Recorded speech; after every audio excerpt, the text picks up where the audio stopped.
I'd like to call this meeting of the Board of Education to order. Public notice of this meeting pursuant to the Open Public Meetings Act has been given by the Board Secretary on October 21, 2025 in the following manner.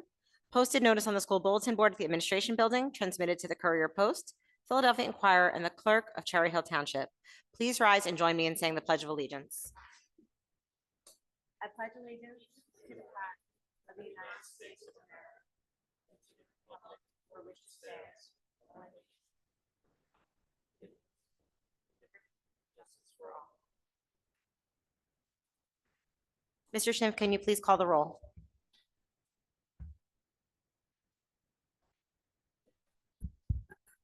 Dr. Dreisen? Here. Ms. Manzano? Here. Mr. Mayor? Here. Ms. Palmer? Here. Ms. Stern? Here. Ms. Winters? Here. Thank you so much. We are going to start with one of my favorite things, which is board recognition. And I'm going to ask Ms. Nina Barati to come on up and introduce the students that we have here tonight to receive recognition. Hello, everybody. Tonight, we are thrilled to recognize quite a large number of Cherry Hill Public Schools students who have been named commended students and semifinalists in the 2026 National Merit Scholarship Program. These students are recognized by the organization for their exceptional academic promise, demonstrated by their outstanding performance on the qualifying test used for program entry. In total, 40 students across the district were recognized as commended students, and additionally, 5 students were named semifinalists. They will have an opportunity to continue in the National Merit Scholarship Competition. I'd like to invite Dr. Burns and Mrs. Walker, our principals at West and East, to help us recognize these outstanding students. Students, once your name is called and you shake hands, just line up over there so we could take a picture for your family. Awesome, thank you.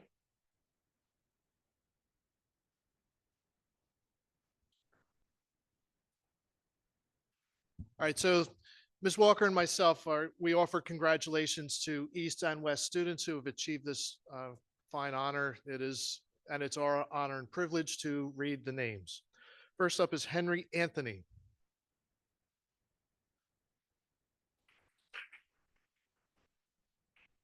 Julian Osman.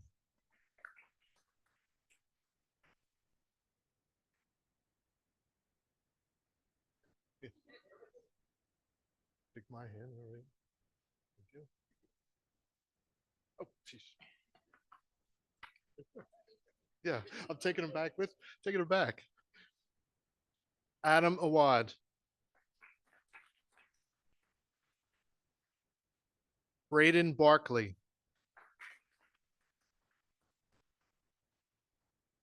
Muskan Batra. Carrie Bloom.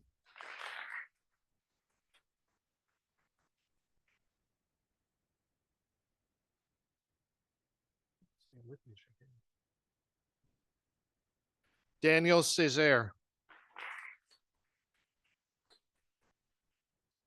Maggie Chen. Vincent Chen.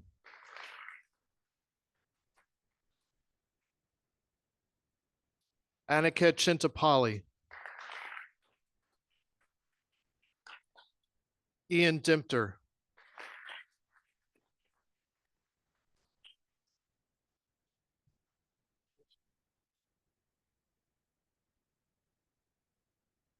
Irene Dong. Maxwell Green.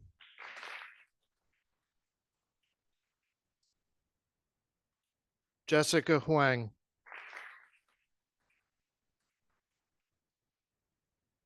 Rivi J.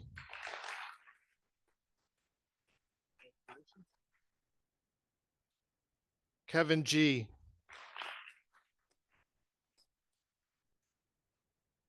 Noah Livestone. Jacob McConnell.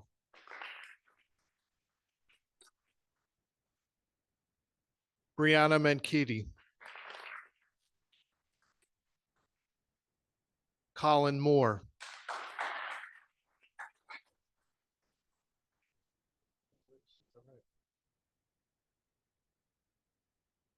Lana New.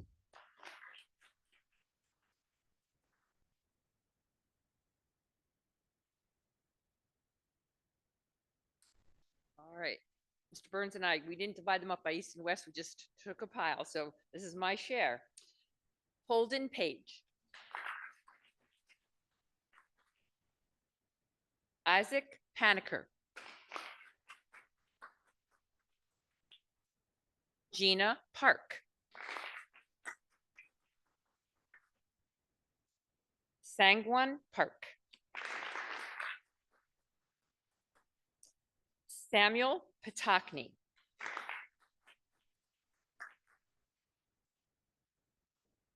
Benjamin Regal. Finally, one of them.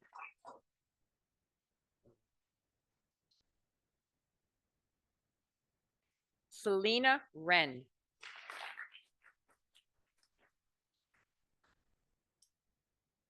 Dino Russo.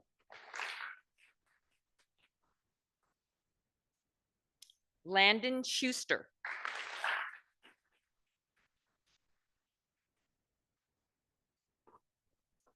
Congratulations. Liam Shilliday.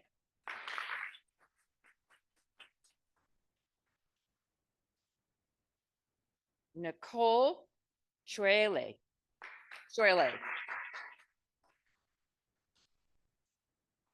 Rohan Singh.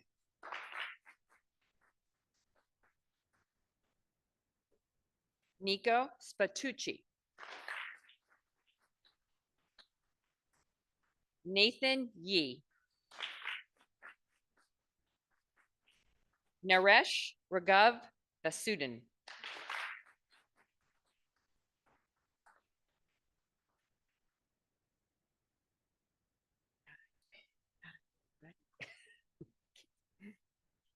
Rabza Vilmaz.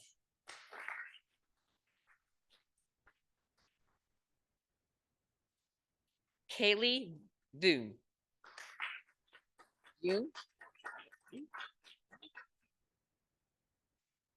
Jerry View. Or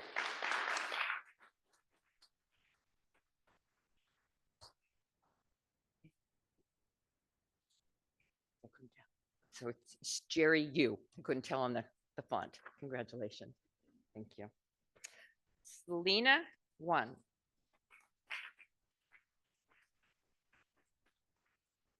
And Madison Nieves.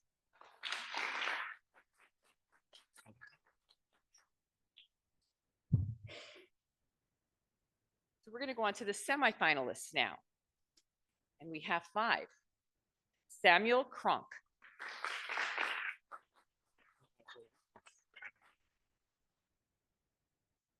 Manya Gupta.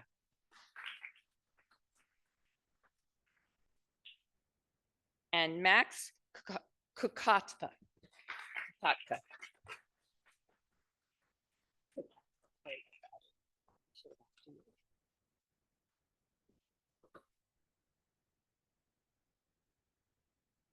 Peter Moon.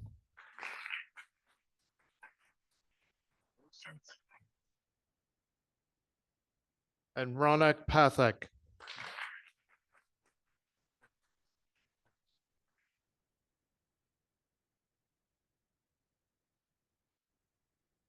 Thank you. Congratulations.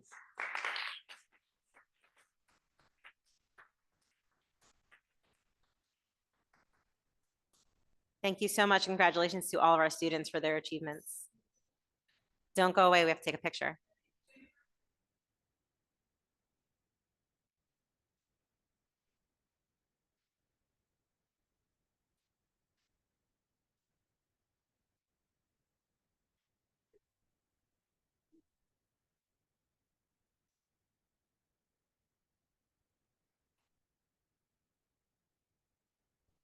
Excellent. Students, we are so incredibly proud of you. Thank you so much for coming here tonight and being recognized.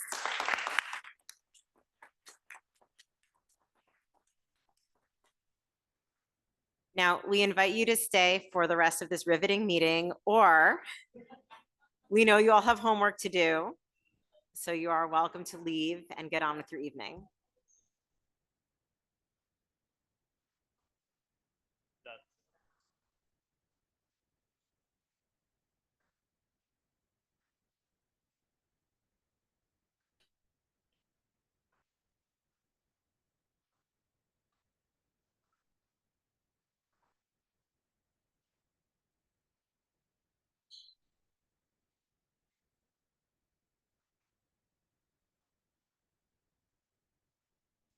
And thank you, of course, to our principals for joining us. We appreciate seeing you here. So the next thing on our agenda is a presentation this evening. We have the State of the District presentation from Dr. Morton, which I'm very much looking forward to. I recall we got this in December last year, so I'm kind of excited to see it now as we move. We're just about 2 months into the new academic year to see where we are, kind of take the temperature of the district and see how we're doing moving forward. Take it away, Dr. Morton. Yes, thank you very much, Ms. Winters, and it is my absolute pleasure to present the State of the District. State of the District gives us an opportunity to provide highlights, information about where we are as a district, where we are going ultimately, and some of our future plans as well. Anyway, so for today, for tonight's agenda, we'll go through major accomplishments. We'll talk about some student outcomes. And what we'll do is we'll pull out highlights in each of these areas, or this presentation would be 2 or 3 hours. We'll focus on our management strategy around collaboration, focus on things as it relates to each level, our preschool expansion effort, elementary level, middle level, high school level. We'll also highlight some inclusive practices that we're very proud of that have taken place within the district. We absolutely will spend some time discussing highlights around construction and the wonderful work that's taken place there. And we'll also speak to efforts around communications as well, or improvements in communications as well. So first and foremost, to begin with major accomplishments, we are doing a lot as a school district, and we are proud of the progress that we have made in the past 2 years or so. We have taken an assertive approach. We have an assertive Board of Education, an assertive administration. I think it's great synergy as we combine our efforts to move forward with things. What that's looked like for us has been innovative policies. Our district was one of the first districts to adopt a comprehensive cell phone policy. This was prior to the governor's mandate that school districts adopt such policy. And not only have we adopted a policy for our students, but you'll notice there aren't any phones here, right? Because our Board of Education is the first Board of Education in the state to adopt a similar policy as well for themselves. We're proud of the work that we've done around strategic planning. We were able to adopt a new 5-year strategic plan in July that will serve as our blueprint and our guiding compass for the next 5 years. That was a community-wide effort that allowed us to hear the voices of thousands of stakeholders across this community.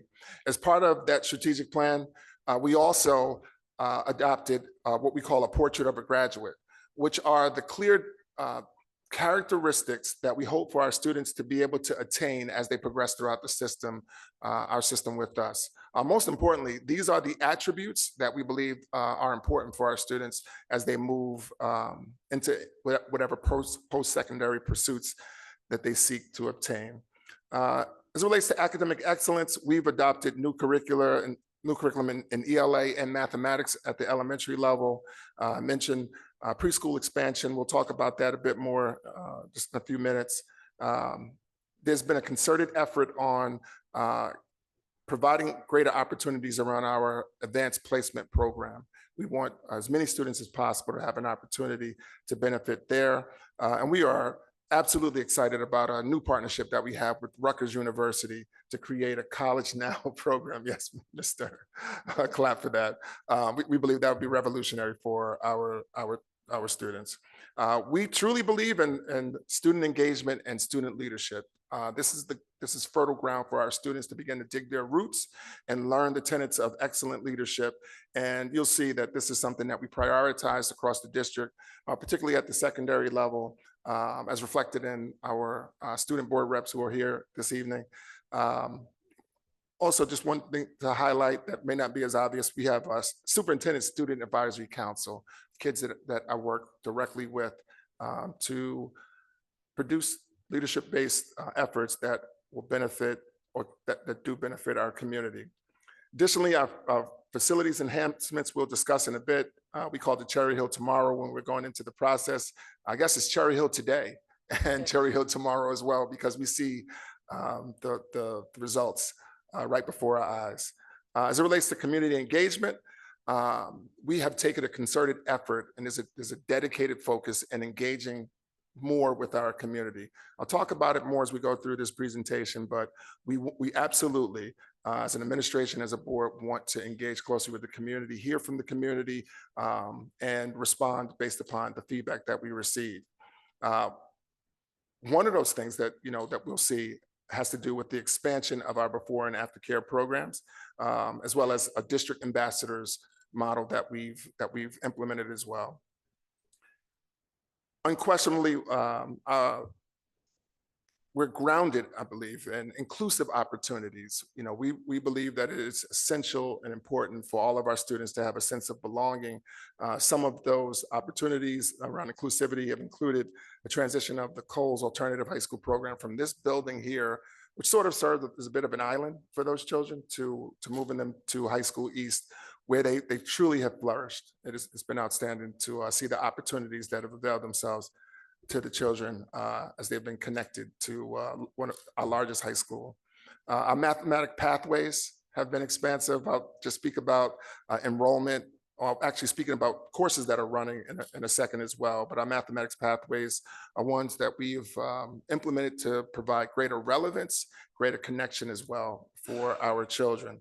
I mentioned AP, inclusive opportunities, but we have recently conducted training across the board for all of our staff members as we've moved into the arena of introducing what we call the pre-AP program. Pre-AP program is not necessarily an AP course itself, but it is AP frameworks that are able to be embedded across all of the different classrooms across the curriculum. And the idea behind that is that we expose children to AP-based framework, and the thinking is that later will lead to a greater understanding of the expectations for AP level coursework, which will ultimately lead to expanded enrollment and more opportunities for students. Around operational excellence, spoke about collaboration, but we have a protocol we call the Labor Management Collaborative. We've spoken quite frequently about our LMC, or Labor Management Collaborative, but it's a way for us to engage all different members of our community into the decision-making process. A couple of years ago, we heard quite a bit of feedback from the community around district website, and we are proud that we were able to launch a new website last year. The website, I think, has been very, very well received and has answered many of those concerns that we heard from the community. I mentioned communications efforts. Communications audit was done 2 years ago as well, and there were very hard recommendations that came as a result of that communications audit. We are checking off those items on that audit and implementing many great things that are benefiting the community, which we'll talk about. We're also extremely proud of the data dashboard that we've introduced. The data dashboard provides greater transparency and up-to-date information for our community.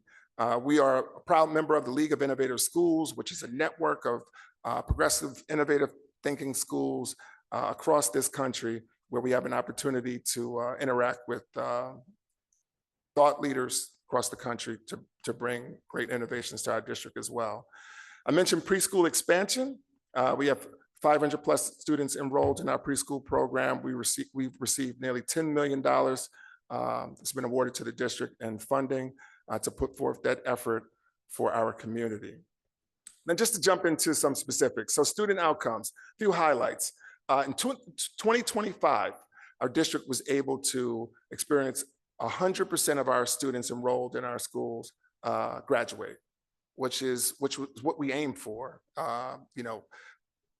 The ultimate goal, the key capstone, the key milestone of achievement for us is to ensure that our children are graduating and that they're ready to move on to post-secondary opportunities. And we were able to do exactly that. Our graduates committed to enroll at over 100 colleges, diverse array of colleges, some of the best in the country, but truly proud of the opportunities that have afforded themselves to our students. We're also extremely proud that many of our graduates have chosen to enlist into the military. We have just about every branch of military represented as well, which is truly tremendous that our children have gone on to serve this country in such a great way. Another statistic we don't speak about as much, but which I believe is absolutely awesome. We had 204 children earn a seal of biliteracy last year. Those are members of the class of 2025. That's approximately 25% of the graduating class. And for those who have been around the district for some time, there's been considerable growth as it relates to the number of children who've earned that seal of biliteracy. This next slide just gives a sense of what some of those commitments were for our graduates from the class of 2025. I've bolded the military appointments just because of the significance of those. This presentation will be posted, so you can always go back and take a look at those. As it relates to academic rigor, Cherry Hill Public Schools offers 33 unique AP courses. So there are 2,700, approximately 2,700 seats filled in those AP courses. And we administered nearly 1,700 exams last year. Now keep in mind, you have children, our children are very assertive and very ambitious, and our children take multiple AP courses. Many of them have their entire schedules loaded with AP courses as well. So there's some overlap of children enrolled in multiple courses, but we're proud of the results as well. Nearly 70% of our children obtained nearly either a score of a 4 or 5 on AP exams last year. As I mentioned, we've implemented the pre-AP framework, and what that does is that allows us to expand the pool of children who are exposed to our AP program. We start that early on, and grades 9 and 10 as well. So we think about curricular opportunities. As I mentioned, we implemented a new curriculum in our elementary program, the CKLA, Core Knowledge Language Arts program, grounded in the science of readings program that we have implemented there. This program is truly a comprehensive program, definitely challenging for any teacher to have to learn new curriculum, teach students as well. But our teachers are truly outstanding and have done a fantastic job in doing that. Not only a new curriculum for the most part in elementary ELA, but there was for many schools as well in mathematics, where we implemented the Eureka Math Squared program. This program is new for students in grades K through 5. It had been piloted already in grades 6 through Algebra 1 as well. I had mentioned the mathematics, high school mathematics pathways previously, but just to speak to courses that are currently running right now for us. An AP pre-calculus, we have 3 sections running at East, 4 at High School West. AP, these were the new sections last year. AP Calculus AB, 1 section at High School East and 1 at West. Business Statistics, 1 section at High School East. And Cybersecurity, we had a section at each one of the schools as well. Spoke about collaboration just a bit earlier, and this just gives a framework of what labor management collaborative is and what it does. But we work closely with each and every one of the labor associations within the district. I believe it's important for everyone to have a seat at the table and to have a voice in the decision-making process.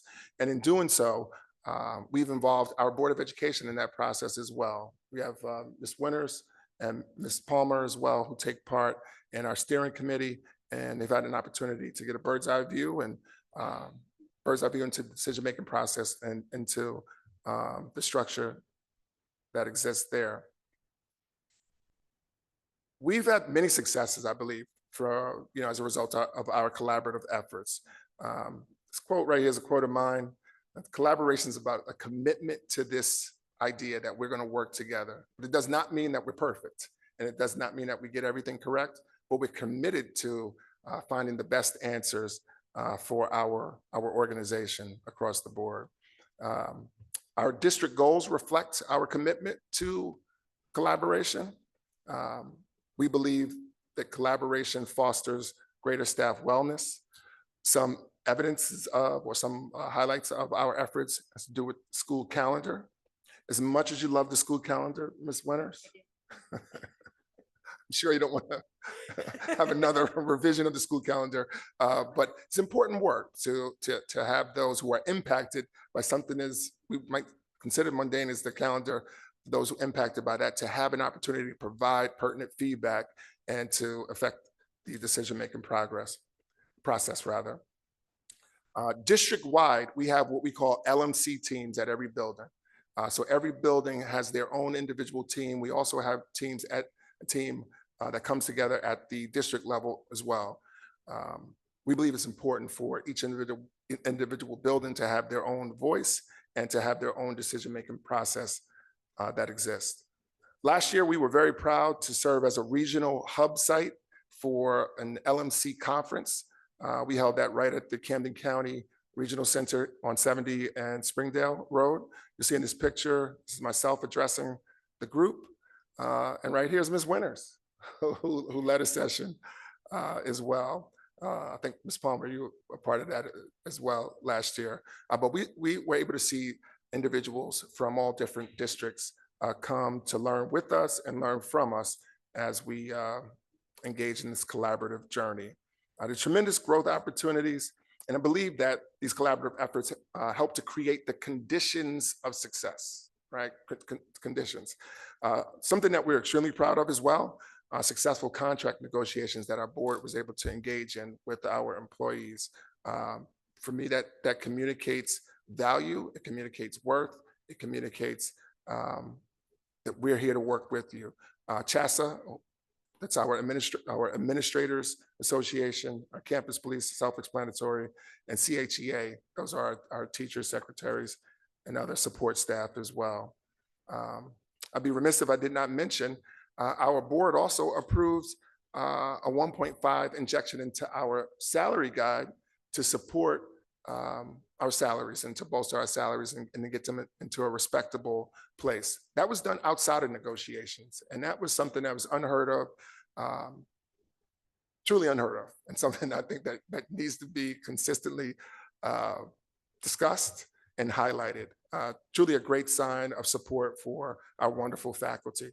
As we look ahead, we are seeking to empower our building-based teams. We want our building-based teams to be able to engage in the decision-making process, and we can provide the supports and resources to help them solve critical problems that may exist within their buildings.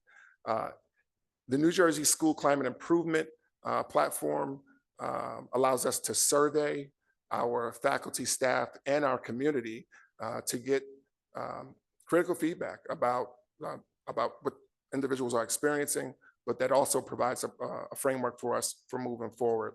We had administered this survey 2 years ago. We will be administering the survey again in November. It'll be interesting for us to compare results, so to speak, right? To see where we were 2 years ago, to see where we are today. But more importantly, this serves as a springboard for us to plan and to create building-based goals and to work from. Yay for pre-K. Dr. Mahan's over there smiling. Preschool expansion has truly been amazing. For me, to see where we're going, to see where we've come from the writing of an application done by Dr. Mahan and her team to the massive growth that's taken place, truly remarkable. It's truly been outstanding to see this addition for our Cherry Hill community. We now have 5 locations that are operating. Listed here, I won't read each one of them, and that is set to expand as well. If you've driven by Malberg Early Childhood Center or by Kilmer Elementary School, you see work that's taking place on the back of those buildings. Well, those are additional classrooms that will be added to each one of those facilities, and we look to open those in January. Preschool uses a play-based curriculum called Creative Curriculum. It's learned through playing as appropriate for our preschool aged children. Our preschool program continues to maintain an inclusive program at our Malberg facility, as had historically been the case, and that is something that has continued. For the first time ever at the preschool level, we were able to offer before and aftercare program. I can recall 2 years ago, as we've traveled around and engaged various PTAs and engaged community members, This is something that consistently came up. And as I mentioned, the board desires to listen to the community and respond, as does the administration. So we're very proud of the work that Dr. Mahan has done around identifying a great resource for our preschool community. And just consistency in moving forward. As we think about our program and as the program continues to grow, in some respects, I look at it as a district within our district. And it's important that when you have multiple providers, that there is consistency across the board. There have been some challenges, to be quite honest. I mean, there absolutely have been some challenges, but we continue to push toward commitments for consistency as we move forward to ensure that students who are at the Malberg site, or rather at a hybrid site, receive a similar experience. I would be remiss if I did not talk about the preschool roundup. Preschool roundup saw approximately 800 people come at the beginning of the year to experience an introduction to our preschool program. Children had an opportunity to get on the bike, to get on the buses, to meet and interact with preschool staff, to meet other families who are in the process of engaging in preschool. It was one of the greatest sights I had seen in a very long time. So many happy families and happy children. Truly excellent. As I mentioned, our Malberg site, excuse me, and our Kilmer sites will be opening in January, and we're excited to welcome an additional 240 students. We'll be starting at that time. I spoke to our elementary program, so I won't go into great depth there, but again, we're proud of the work that we're doing to bring cutting edge research-based curriculum. Research-based curriculum to our classrooms and to our children. And it's important as we continue to move forward, our teachers will continue to gain in their expertise and understanding and implementation of those curricula. We're happy about the expansion that we've made with our SAC program as well, our elementary before and after care program. Just to give you hard numbers, we've increased enrollment in the last several years by 263 students. What that means is for AM-SAC, there's been a 27% increase in the number of students served. For PM-SAC, a 28% increase in the number of students served. We've essentially been able to do that by increasing our staffing. Mr. Guy and the team has done a great job in thinking innovatively. We've included many of our high school students who are interested in careers in education as a learning opportunity, really, but also as an opportunity to expand in the number of students that we serve. We recognize that we have not arrived in this area, right? And there are many families that are still in need, and we will continue to search for answers and to create opportunities so that every family that is desirous of before or after care has an opportunity to receive that. At the middle level, I don't think it's any secret that our middle level program has transitioned. Last year, we were faced with a second year of diminished state aid, and we needed to make a shift that would allow us to continue to serve our children very well, but that would also help us as we continue to navigate, fiscal uncertainty. And I'm proud of the work that we've been able to do there. We've shifted to junior high school model. We, as I mentioned, collaboration. We employed a middle level scheduling team to help us to schedule that out and to figure out a schedule that would be able to work for all.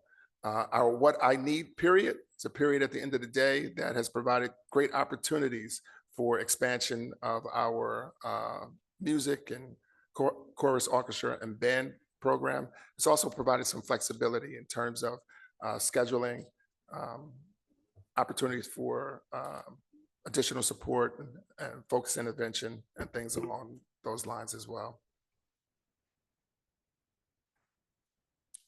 Wanted to mention this here, a few years, it's been a few years now that all 3 middle schools have focused on the implementation of a National Junior Honor Society. And that model is truly taking off. Honor Society is sponsored by the National Association of Secondary School Principals. But truly, the two core ingredients I think that our schools have done and really focused on have to do with obviously academic achievement, but also community service and giving back to our schools and community. Just to mention a few things that occur that are unique at each school that are really highlight and positive moments. The PBIS program at Beck, which is a positive behavior support program. Student Success Center at Carusi Middle School that supports students from diverse backgrounds. Our National History Day at Rosa is truly outstanding, and our kids do a great job there. Moving on to high school.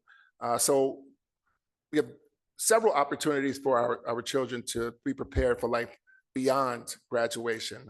We do offer dual credit programs. We mentioned our AP programs prior to. AP programs have provided students score high enough on their exams. Students are able to obtain college credits, but they're also able to obtain college credits through our dual enrollment programs as well. Just to mention numbers, we had 369 students take advantage of that at High School East, 277 in High School West. Dual enrollment programs are run with Rowan College of Burlington County, Camden County College, and Stockton. Again, very proud of our partnership with Rutgers University that will be initiating in the next semester. This partnership will afford our juniors and seniors an opportunity to attend school down at at Rutgers Camden and take coursework along with college students and generated by a college professor. So truly outstanding at a fraction of the cost. Something else that we're extremely proud of, the expanded experiential learning program for our high school students. For the first time ever, we've been able to expand that over to High School East, where students from East are attending internships as well. I just highlighted a couple of those in those places down here at the bottom. We'll see in this picture here, our newest partnership has been with Cooper Medicine. Thank you to one of our board members, Mr. Fain, who works there, for making the introductions for us. But these are children who are taking part in that, which is truly outstanding. And we are exceptionally fortunate to have Sandra Castellani, a science teacher in the district, spearhead that effort for us across the board. I mentioned leadership opportunities. Again, it's our responsibility to prepare our students to take advantage of whatever post-secondary opportunity that they aspire to participate in. As such, we seek to cultivate student leadership. We do that curricularly. We have DECA program. We have Air Force Junior ROTC program at High School West.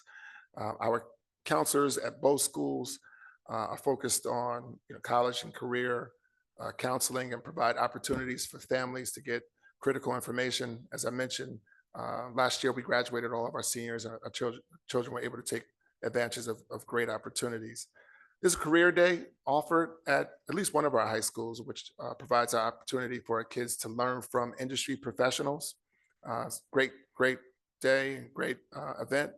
We also have for students in our special education 18 through 21 program engage in community-based instruction and job training as well. Truly a unique program, absolutely fantastic.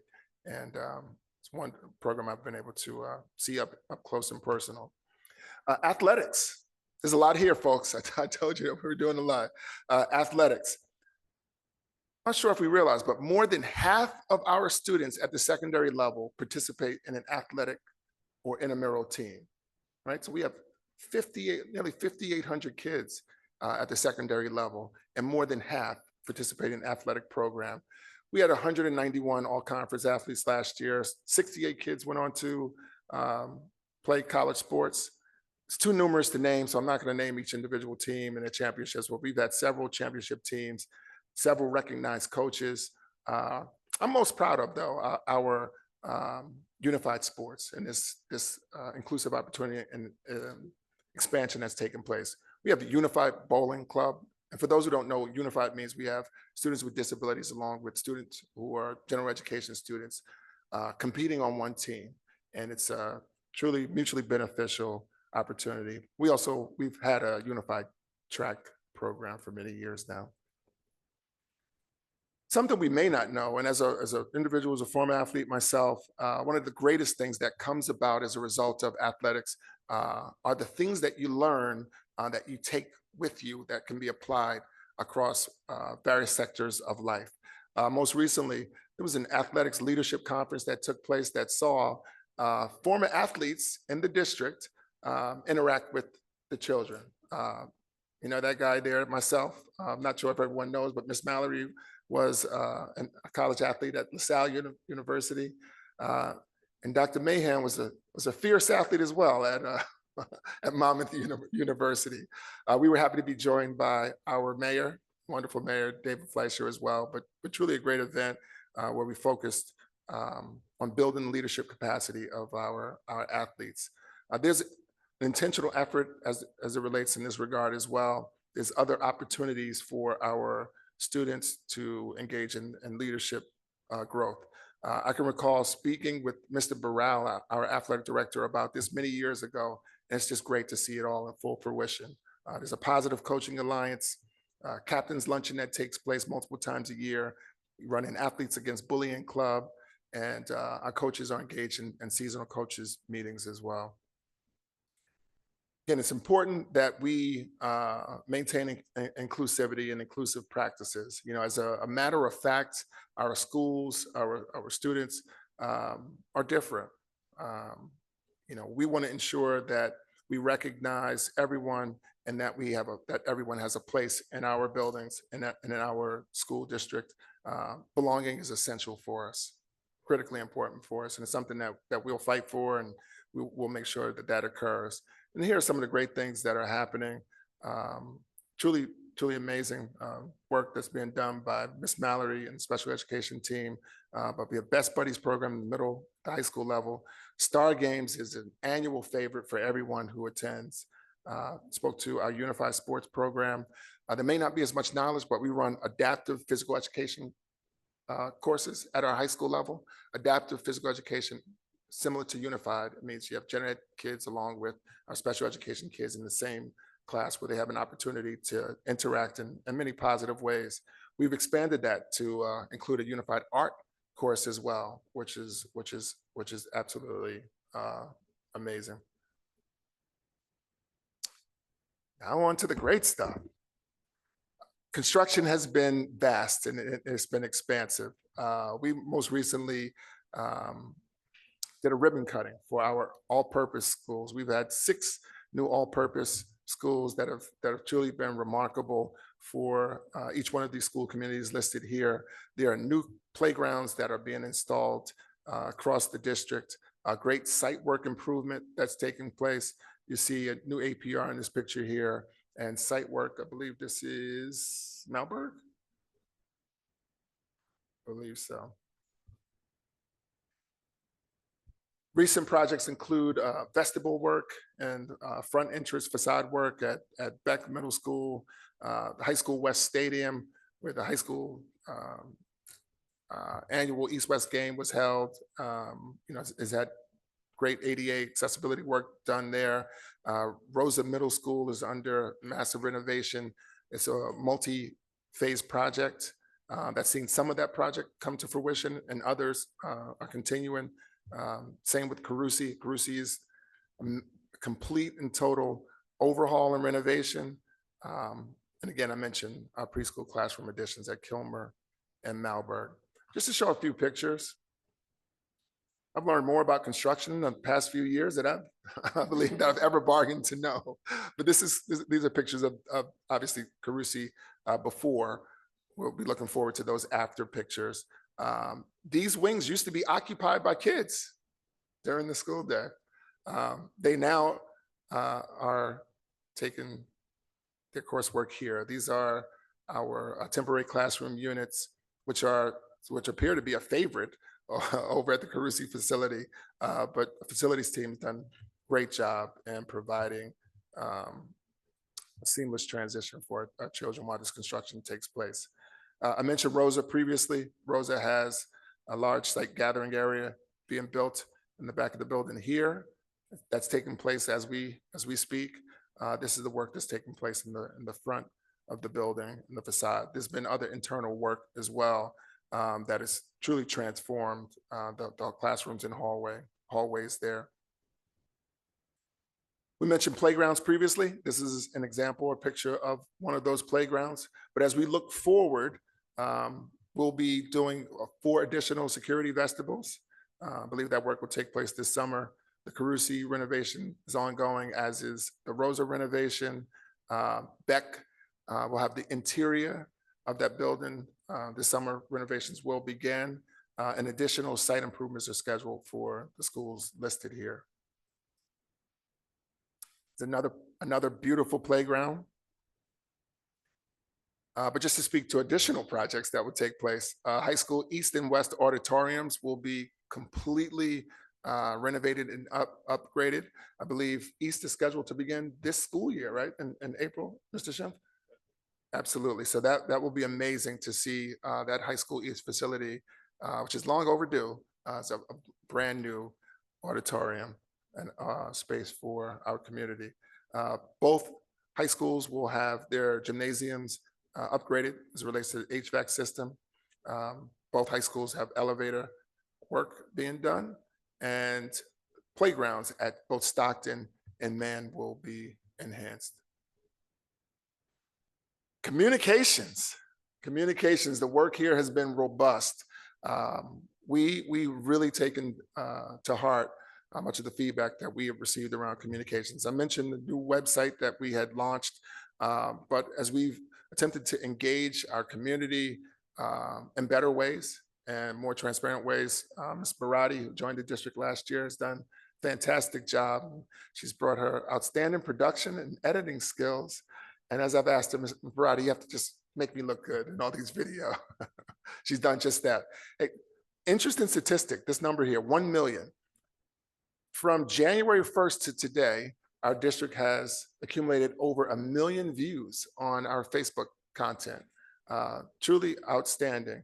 If you slide all the way over to the right, what that equates to is a total of watch time of 14 days and 1 hour. That's up 236.6%. So we are absolutely engaging with the community. Ms. Barati is doing a great job with that, and truly remarkable. And we'll continue moving down that path. I mentioned the new website that's been launched. We're also attempting to improve in the area of crisis communications. And what that means is that we want to be able to provide timely and transparent communications to our community when situations occur. For instance, we had a situation yesterday at one of our schools, and as we gathered more information, it was critical that we got information out to the parents and to the staff and the Mann community. We did just that. One of the additional pieces that we sought to add, and credit to Ms. Barati as well, is that at the conclusion of the incident, we want to provide additional information to let individuals know that the incident is over, it's closed, we're ready to move forward. We provide the information that we're able to. Obviously, there's some discretion and this confidentiality that exists with certain things. But we'll continue with discussions. This is the podcast that I've started last year. We call them Discussions with Dr. Morton. We'll continue to communicate information via this platform. We just launched a new discussion with Dr. Morton today that featured our board's elementary enrollment balancing committee. Great discussion that was had with that committee. So I urge everyone to take a look at that. Very informative. It tells you where we are in the process, where we're going in that process as well. And as I mentioned previously, we are seeking opportunities to engage with the public. Our enrollment balancing committee will be doing just that. November 13th at High School East, 7 p.m. We'll have a community input session. The 18th at High School West, the same, and the 20th will be a virtual opportunity. We also have a board special committee around communications, and that communications committee will be engaging with the community as well in a similar format. Those topics will be determined and will be communicated soon, but we look forward to that opportunity to engage the community. So future plans, what continues to be hot and pressing in addition to what was just discussed? AI and AI policy. It's important for us to finalize a policy that has been begun. Mr. Mayor and P&L committee has been working through an AI policy. We'll continue to do that, and we're looking to have something finalized within the next several months. I mentioned the work around elementary enrollment balancing. That effort will continue as we move forward. Upon hearing the feedback from the community input sessions, our steering committee will get to work, and we're looking to have a recommendation to the board, the second meeting in January. I apologize, I don't remember the date off the top of my head.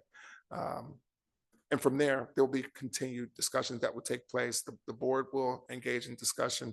I'm sure there'll be revisions that'll take place, but hopefully we're able to have a decision in place by the end of this academic school year, which gives us some time to plan in the next school year, because we want to implement any changes that we decide upon in 27, 28. So, portrait of a graduate. As I mentioned, we adopted characteristics, but now we're going to bring those characteristics to life. We have to find ways to embed that curricularly across the board to give our children opportunities to learn what it means, what each one of those characteristics mean, and how they apply to them as a child and as a student. We also will identify opportunities to assess that our children have learned those characteristics as well. So there's more work to do with that. And the final focus will be on addressing chronic absenteeism. I won't go into great detail around that, but we had a presentation at the previous board meeting. That is a focus for us and moving forward. Chronic absenteeism or attendance rate cuts through every strand of data that we have. So it's important for our kids to be in school, connected with us in order for them to achieve. I'll finish with this quote. I think it's, it's indicative of who we are as a district and what we're all about. And it's a Drucker quote that I love, but it says the best way to predict the future is to create that future that we desire. And with that, I'll say thank you very much. Thank you for the presentation. That was a lot. That was a lot. We're doing a lot. It's a lot. And I really appreciated in the beginning when you said that this is an ambitious and engaged board, well matched with an ambitious and engaged administration, pointing in the same direction. And we've accomplished a lot, but there's a lot more to accomplish. So thank you for that, board members and our student representatives. I'd like to open it up for questions or comments on the state of the district. Ms. Stern. Just first of all, I want to thank you, Dr. Morton. I think it's, although earlier than last year, I think it's great to do it at this point to reflect. September and October are typically very busy months, I think, and start getting back to the new school, starting the new school year. And it, it's like, feels like a marathon, I think, for families a lot of times. So it's nice to realize what's really happening and what's been happening. Just a few comments. First, early on in my board service, I remember a board member saying it more than once, actually, don't expect to do more than 3 things in a year. Basically, manage your expectations, because this is a big district and there's a lot of people involved, and it's hard to be agile and make significant changes in the areas that maybe needed some changes that we needed to relook at. This has just completely turned that idea on its head. I think I remember when you took over as superintendent, having conversations of, we better up our game as a board, because we got to keep up with all that's happening, all that's going on. It's exciting to see. I'm particularly grateful to see the focus on all of our different student groups, the level of inclusivity. When I joined the board, special education was kind of like a footnote in the conversation. And although, you know, special education and many other groups who are, you know, special populations, you know, we might not be exactly where we want to be yet, but it's very clear we're on our way. And the level of inclusion in recognizing all the different ways in which we're working to get there for all those groups is very heartening for me. And it's, you know, it's good to see just all that's coming together. It's a lot of years, a lot of time put in from many, many, many people for all that you're talking about.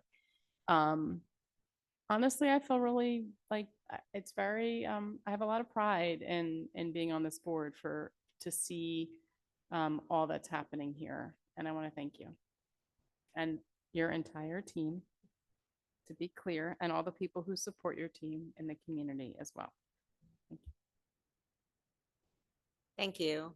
Other board members, and I'm looking at our student reps too. If you guys have any feedback, I mean, you're living it, right? Seniors, you've been in the district many years. If you have any thoughts on the presentation, we'd love to hear them, or any board members. Dr. Dreisen. Thank you. I want to echo Ms. Stern's thanks for the presentation. If I one quick comment and then one question. The comment has to do with the class of 2025 commitments. If I can just build on your comments for a moment. As many of you know, I serve as a physician in the Navy Reserve. And I say this all the time, one of my favorite experiences is when I get to see for a periodic physical exam a 17 or 18-year-old who's new in the Navy. And I ask them why they chose to serve and the foresight, because I'm 41 right now, and I still feel that I'm really in the early innings of my career. And at 17 or 18, they can have completed a career in the military by 37, 38, and then start whatever's next for them. And so I just also want to, just speaking for myself, commend those who made that choice, thank them and their families for that commitment. I think it's very exciting. The question I had, I think this presentation did a great job speaking to the accomplishments and successes. I'm wondering if you could speak a bit to what you see as some challenges currently in the district and how we're focused on addressing them. Sure. So I think the interesting thing about the presentation is that the presentation itself is a reflection of how the district has approached answering the challenges that we experience. So, you know, I think some of Ms. Stern's comments have to do with historical knowledge and understanding where we were and some of the pain points, as we call them, that community members mentioned to us, and it's our approach in addressing those. So the communication highlights, for instance, that came about the things that we're doing came about as a result of a communications audit that we did, that came about as a result of community feedback that we've heard around difficulty navigating the website, difficulty in receiving information, lack of timeliness in terms of information being sent out. So those protocols we put into place address just those things. The new curriculum that we've introduced seeks to provide our children with a conceptual understanding, conceptual framework, linkages to other forms of knowledge and things along those lines. So it's actually riddled throughout in terms of what's there. So, Ms. Palmer. So the thing that keeps sticking out to me as we looked at the presentation before the meeting, as you went through the presentation just now, is that everything outlined here is a reminder that the work we do, the work you do within the administration, it's a marathon, it's not a sprint.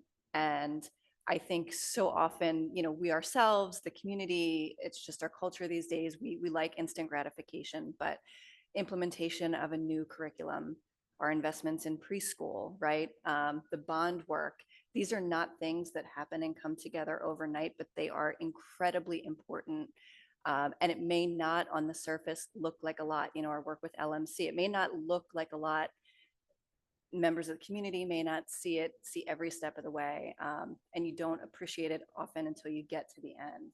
So this is a really helpful reminder, at least for me as an individual, of just how much we're doing, that it is a long game, and that at some point we will see the huge payoff of all of these investments. So I appreciate the reminder. Other board members? Ms. Manzano? I think that the presentation was wonderful. Thank you for all of that detail. I think you guys have a really unique opportunity here to connect your product of a graduate with our challenge of chronic absenteeism. I think it's going to be a really unique way to connect those two and how important that is as you work towards that goal. So thank you for including that.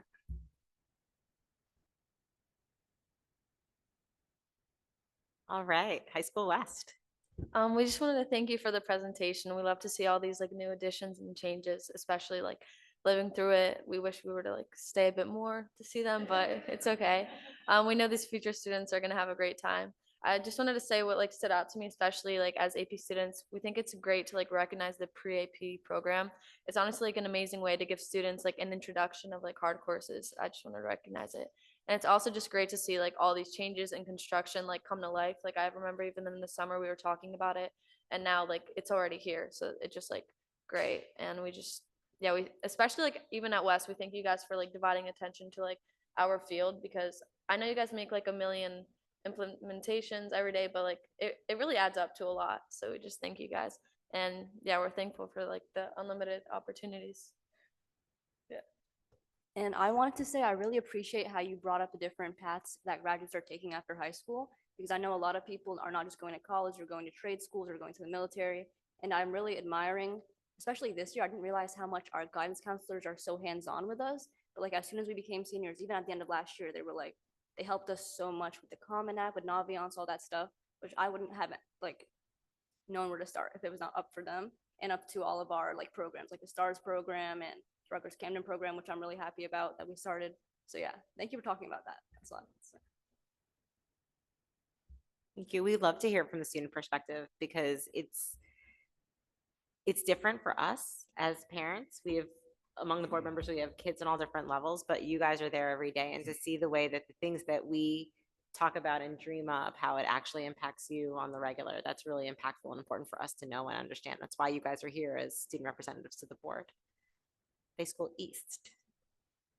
Thank you. I just want to echo what the West rep said. This is a great presentation. It's great to hear about everything going on.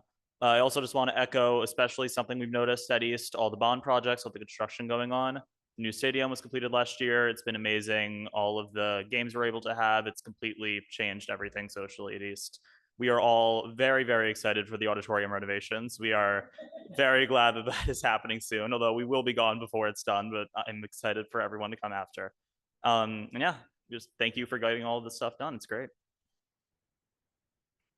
Thank you guys. Go ahead. Similar to the previous statements, just thank you for a very thorough presentation. Another thing that we've really noticed throughout our time in high school is the addition of those math pathways. As we've seen by all the students up there getting awards, there are so many students who are really gifted in math, and students who have different like diverse skills and skill sets, and they want to glean different perspectives, different skills, and being able to like expand their math opportunities has been really helpful for a lot of students. And a lot of them have like spoken to us and different students about like all the opportunities to take different courses aside from just statistics and calculus. So thank you. Awesome. That's really great feedback. The math pathways were a discussion that was going on very early on when I joined the board, and to watch every year as more courses are added and students choose to take those courses, I was really excited to see the growth in AP pre-calculus, which is brand new this year. 4 sections running at West and 3 at East. That's really amazing. And that's a path into AP math coursework that didn't exist before. So that's a really neat onboard ramp for people who maybe haven't experienced an AP math section, and now they can take one. So I'm glad to hear that from you guys' perspective, it's going well. Mr. Mayor. Thank you, Mrs. Winter. So I wasn't going to make an initial comment. As board members, we're fortunate that that information that you've provided, we know a lot of this because we live it. We're in committees, so obviously we're thankful for that. But I decided to speak after hearing some of the student reps speak. It brought up an issue which we heard often at least I heard it in some of the sessions that I attended at workshops. Many districts in the state focus on their top 10% of their students and bottom 10% of the students. And there's good reason for that. And we do that. But few focus enough energy and effort on that middle 80%.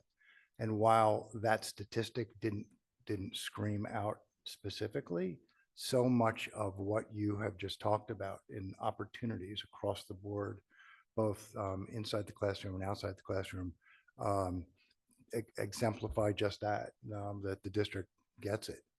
Does focus a lot of effort, a lot of focus, a lot of attention on that 80%, recognizing that success means something very different for every single student in our district. So thank you for continuing to do that, provide the opportunities. And as while I may be an outgoing board member, I know that this board has always been supportive of those sorts of efforts, and I know always will be so. Hopefully you and your staff will not be shy about coming to the board for support for those issues in the future. I think I got to everybody. I just want to say that the thread for me that ran through the whole presentation was belonging. And the fact that every student in the district has a place and a space to belong and be included in their school community, whether that's through all the students who participate in athletics, through music and arts, talking about the new auditorium, through academic success and whatever that looks like for each student, through inclusive opportunities with different student groups, clubs and activities. There's so many things going on in any given moment. And I think sometimes we tend to focus and fixate on whatever's hot, the hot topic of the day.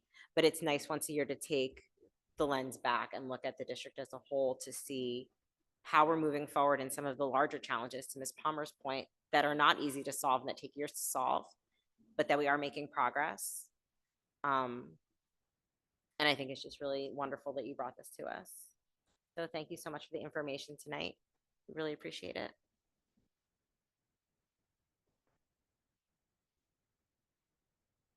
Are there any administrative reports tonight, or have you used up all of the things? I just wanted to double check. That's the next thing on my agenda. I'm like, administrative reports. So now we're going to move on to board member correspondence, and board members attended NJSBA workshop last week together. So that'll probably be a highlight of what we're going to do. I'm going to start on this side with Ms. Palmer, because this is Ms. Manzano's first time doing this. So we can all be the, not going to put her on the spot by making her go first. So we'll come around the table this way and end with Ms. Manzano.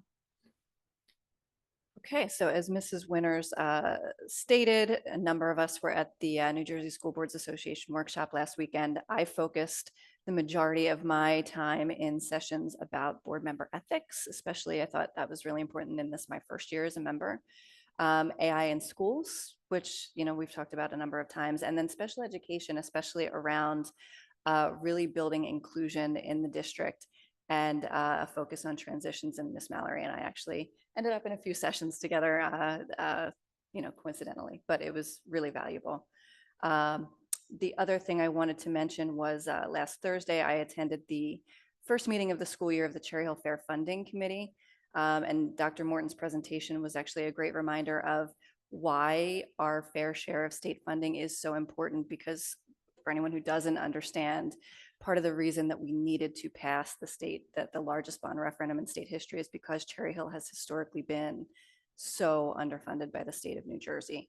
And at a time where we anticipate, you know, a state budget that will not necessarily get any better, uncertainty around federal funding, the fair funding for Cherry Hill Group is a critical community-based volunteer, you know, group that is focused on doing that advocacy at a taxpayer, voter, parent level, which really is the voice that our state legislators, our incoming governor, which will be a new governor, no matter who it is, that they really need to hear from, in addition to us as board members. So anyone who is interested in being involved in that fight should follow the Fair Funding for Cherry Hill Public Schools Facebook and Instagram pages. Sign up to receive alerts. You can sign up fairfundingchps@gmail.com. Follow them on social. The next meeting is not until January, but social media level advocacy will start pretty much right after the gubernatorial election next week. So pay attention, get involved if you're so inclined. And thank you to everybody who is involved in that group, because it will be critically important this year. Thank you. And thank you for being our board liaison to Fair Funding. We appreciate all the work you do. Ms. Stern. Nothing to report. Dr. Dreisen. Thank you. On October 15th, I attended the Garden State Coalition of Schools meeting for October, and this month it featured a panel discussion on the challenges and high costs of district transportation. And then, like Ms. Palmer, I had an opportunity to attend the workshop. 3 highlights for me were first, a session on chronic absenteeism that was led by our own NJSBA rep, Dr. Lori Banlow. Second, a session on exploring the art of being an effective board member, which was really fascinating because it featured a panel of past New Jersey board members of the year, all with tenures in the decades. And then third, just networking with other New Jersey board members, many of whom were in their first year and many of whom were also pursuing that individual board member certification. So it was a great experience. Awesome, thank you. I was at workshop and my focus for this year was on governance. Being board president this year, it's been a lot learning about how we can continue to professionalize and up our game as a school board. So I attended creating an in-district orientation for new board members, which we have one here, and we will have another new one after the election, at least one new one after the election, since Mr. Mayor is departing for greener pastures. Running board meetings more efficiently. So more to come on that. Ms. Gilfillan and I are hard at work on how to streamline our agenda. And I want to create a space for more discussion and collaboration and less sort of the routine work of the board. So to kind of readjust that balance, stay tuned, coming soon. Effective board president and superintendent relationships, which was a really neat session. But the takeaway was that when you have that effective relationship, it has positive impacts on student success, which is our ultimate goal as a board. So working on how we can create those relationships to move the district forward, planning for strategic governance. So those were the 4 governance sessions I attended. And then for CNI, in my role as CNI chair, I did one on literacy standards and curriculum and one on AP expansion, which we heard a lot about tonight. The district that did AP expansion talked about how they were able to radically expand the pool of students taking AP courses, including students who had not traditionally been AP students, and their results, their scores on the test still remained in line with or exceeding what it was prior. So that expanding the pool of AP students to non-traditional students did not mean that the scores were impacted in a negative manner. In fact, it was the opposite. So that was a really neat session to attend. And my annual mandatory training, I got that done too. So it was a busy week for me. Mr. Mayor. So my focus at workshops was AI sessions. I attended multiple AI sessions each day. I'm happy to report that our policy will be in fine shape. I expect hopefully we will finish our discussion at next week's P&L committee, and we'll be ready for a vote very soon. I also attended a session on chronic absenteeism and leveraging excuse me, MTS. I will return. Leveraging MTSS, which we do, and we do it very well. Picked up a couple of great tips, so I look forward to sharing those. My takeaway really, though, was we are very far ahead of many districts with regard to the implementation of MTSS, but there are some opportunities there that we likely can take advantage of to improve our statistics on absenteeism. Overall, it was sad that it'll be my last workshop, but I think I learned a lot of good takeaways, and I look forward to putting it to use in the next several days and next 8 weeks. Thank you. Ms. Manzano. I attended my brief time at workshop, attended some sessions that I think will help support our administrators and our teachers. I attended a session on chronic absenteeism with Ms. Staffen and Mr. Guy, and I thought it was a really great presentation by a superintendent from North Jersey. And Mr. Mayor and I attended a session called More Than Sad to help identify struggling students that may be contemplating taking their life or different things like that. So I think that was another good session to speak as well. Thank you. Great job, everybody. We got a lot of workshop knowledge. All of us brought it back. Moving on to our student representatives to the board for their reports. Oh, this is going to be tragic. I never remember which side to start. I think it's High School East this time. Is that correct? West is nodding yes at me. So it might be true. We'll start with High School East. Okay, starting with academics, East administered another SAT test on Saturday, October 4th, and administered the PSAT test for sophomores and juniors on Wednesday, October 22nd. East Guidance held a college financial aid night on Monday, October 15th, to guide seniors and parents through the college financial aid process. Inductions for all of the World Language Honor Societies, including Spanish, French, Chinese, German, and Latin, took place on Wednesday, October 22nd, with a total of 78 students inducted into the respective societies. Ninth grade Meet the Counselors Night for freshmen and parents occurred on Thursday, October 23rd, where guidance counselors introduced themselves to the newest students and their families. Moving on to activities, East Student Government Association held public town halls during lunch on Monday, October 6th and Wednesday, October 8th. All students were able to ask questions and share ideas with their elected leaders. East Model UN attended the South Jersey Model United Nations Conference at Eastern Regional High School on Saturday, the 18th. East had the largest delegation and 10 of our delegates won an award. East speech and debate teams attended their first competition of the year on Saturday, the 25th at Phillipsburg High School. 5 East competitors won an award. Poco Raid, East mix of homecoming and a Halloween masquerade dance, took place on Saturday, October 25th. Student government and the Thespian Society ran an amazing night of fun with more than 800 tickets sold. Red Ribbon and Violence Prevention Week began yesterday and will continue through Friday the 31st. Students have been and will continue participating in a range of dress-up theme days to combat and raise awareness for violence and drug abuse. Yesterday, East Side, East Student Newspaper, was named the #1 print and the #1 online student newspaper in New Jersey for the 17th year and 4th year in a row, respectively, by the Garden State Scholastic Press Association. For athletics, congrats to the girls' cross country team for winning the Olympic Conference American Division title, and to Andy Weiss, who won the individual Olympic Conference championship, setting both a school and course record with a time of 17:46. The girls' volleyball team has maintained an impressive 17-4 record and remains undefeated against Olympic Conference opponents so far. They'll continue the regular season versus Cherokee on Thursday, October 30th, and begin playoffs versus Rancocas Valley on Monday, November 3rd. And the East and West girls volleyball teams also came together for their match on Sunday, October 26th, to raise funds for cancer. The girls' tennis team capped off a strong fall season with a strong 10-6 record and advanced to the semifinals of the South Jersey Group 4 playoffs before falling to Egg Harbor in a hard-fought match. The girls' field hockey team celebrated Senior Day with a 4-1 win over Triton yesterday and is hoping to end their season strong. The boys' soccer team is looking forward to making a strong push in the playoffs after a good regular season with a 13-5-1 record. The girls' soccer team had a strong regular season with a record of 9-8-1 and is hoping to continue their success in the playoffs.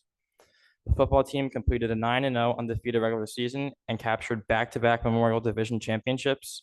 As expected, the Cougars defeated Cherry Hill West during the annual boot game on Thursday, October 9th, with a dominant score of 49-7, and concluded the regular season with a hard-fought 29-20 win over Bridgeton on Saturday, October 24th.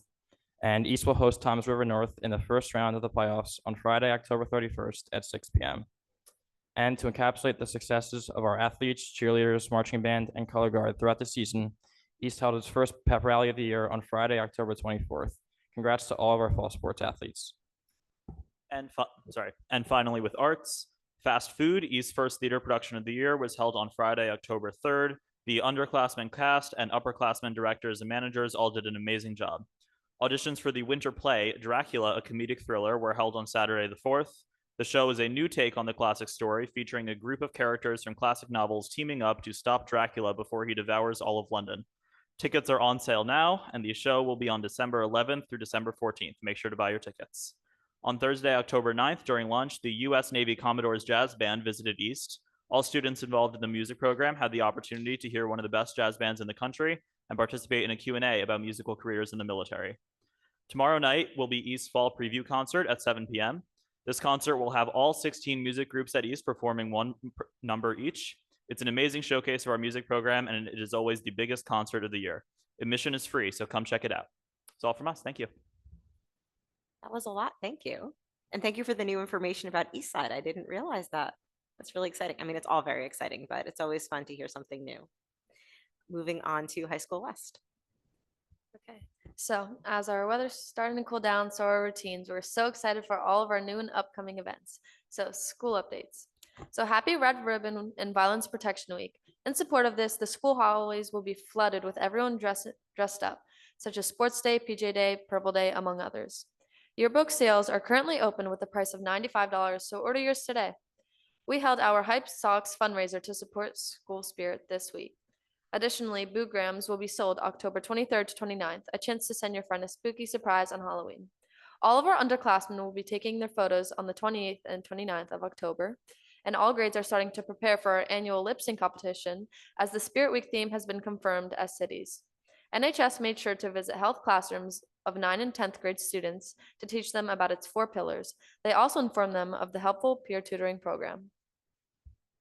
Now, with academics, attention seniors, the early action deadline for many college applications is right around the corner on November 1st and November 15th, so make sure to submit your applications. Last Wednesday, all of our sophomores and juniors took their PSATs. Freshmen and seniors played outdoor games, and then all grades enjoyed the half day off. We will soon have field testing for our new standardized testing platform, which some students will help test. We are holding an SAT test center on November 8th, open for the public to come and take the test. We are honored to hold a testing center on every SAT day administered. The ACT deadline to register is coming up on November 7th, so make sure to sign up while you can. Our marking period is slowly coming to an end on November 11th. Additionally, our Model UN Club is growing rapidly in numbers, and at the most recent conference, the SJMUN on October 18th at Eastern, 2 of our delegates won awards. Now for athletics. Our fall regular sports are sadly coming to an end, but for many sports, playoff season is starting soon. Winter sports registration is now open on Genesis. And on October 9th, West won the annual Raise the Bar Challenge against East. It was super fun for all of our students, and we look forward to next year's rematch. All of our grades are meeting and preparing for the upcoming Powder Puff game on November 17th. NHS will be hosting its annual dodgeball tournament on November 19th. All proceeds will go to charity. As for West Arts, all students from various art electives joined together on October 24th and enjoyed a trip to New York City. On October 22nd, art students volunteered their time at the Jefferson Hospital to continue our ongoing mural filled with mosaic and paint. Preparation for West's annual Empty Bowls project is starting, as teachers helped glaze bowls during a teacher in service on October 20th. Fall show preparations are underway as the cast has just been confirmed. Our West Marching Band is now a Region 1 2A tournament of bands champion. In the last 4 years, they have now won this title 3 times. Now for extracurriculars. With the help of SGO's new members, the homecoming theme is Under the Stars, which will fall on November 20th during Spirit Week. The Medical Club hosted a bake sale with all proceeds going to breast cancer research on Monday, as well as a guest speaker event. Noche Latina is coming up, which is an event where Latinos at West sponsor a night of fun for families in the community to get together, eat, and dance. Many seniors have internships in fields such as healthcare, engineering, education, theater, IT, facilities management, the police department, and many more. These students have half days alongside other students who work and shadow professionals in a variety of fields along with our formal internship program. We are so excited they're getting experience in their field of interest. We wish all Cherry Hill students a successful and fun start to fall. Thank you. Thank you so much. Excellent. So much going on. I agree with Mr. In September and October are just very busy. A lot of great things happening. So I have been reminded by Ms. Gilfillan that I skipped something. Agenda item 8.2 to acknowledge receipt of the audit responsibilities disclosure letter that all board members have seen that. It's embedded in our agenda. So now moving on to first public comment. There will be 2 opportunities for public comment this evening. This first public comment section is for board action items only, which are items 13 through 17 on tonight's agenda. If you wish to speak on any topic other than what appears on the agenda, you may speak during the second public comment section. Speakers must provide their name and municipality. If you are a student, you may comment on any topic during the first public comment period by identifying yourself as a student, either in the room or online. You will put an S next to your name so that I know that you're a student, and you'll get called on first. We will alternate between speakers in the room and those wishing to comment online. Each speaker has 3 minutes to speak, and the timer on the screen will indicate the amount of time remaining. All statements, questions, and comments should be addressed to the chair of the meeting, and your inquiry may or may not be addressed by administration at the close of the session. So I'm going to open up first public comment. By custom and practice, we start in the room. Is there anyone in the room who would like to make first public comment on an action item this evening? Please state your name, municipality, and the action item you are speaking on. Good evening, Candy Cummings, Cherry Hill, and I am commenting this evening on action item 17.1, approval of the 25-26 Board of Education goals.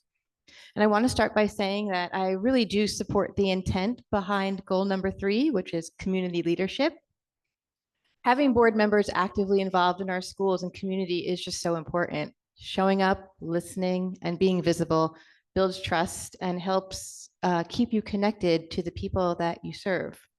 That said, I do think this goal, and perhaps all 3, could be a little bit more defined. Right now, they read more like action steps rather than true goals. But back to goal number 3. Attending one activity a month is a good start, but it doesn't really describe what meaningful engagement looks like or how it helps move the district forward. I'd love to see the language focus not just on participation, but on purpose, how you take what you learn from our community and use it to inform decisions, strengthen relationships, and build accountability. Again, I'm glad to see the board moving forward with goals, especially one centered on community engagement. It's such an important step towards building that stronger connection and more transparent leadership. Thank you very much. Thank you for your comment.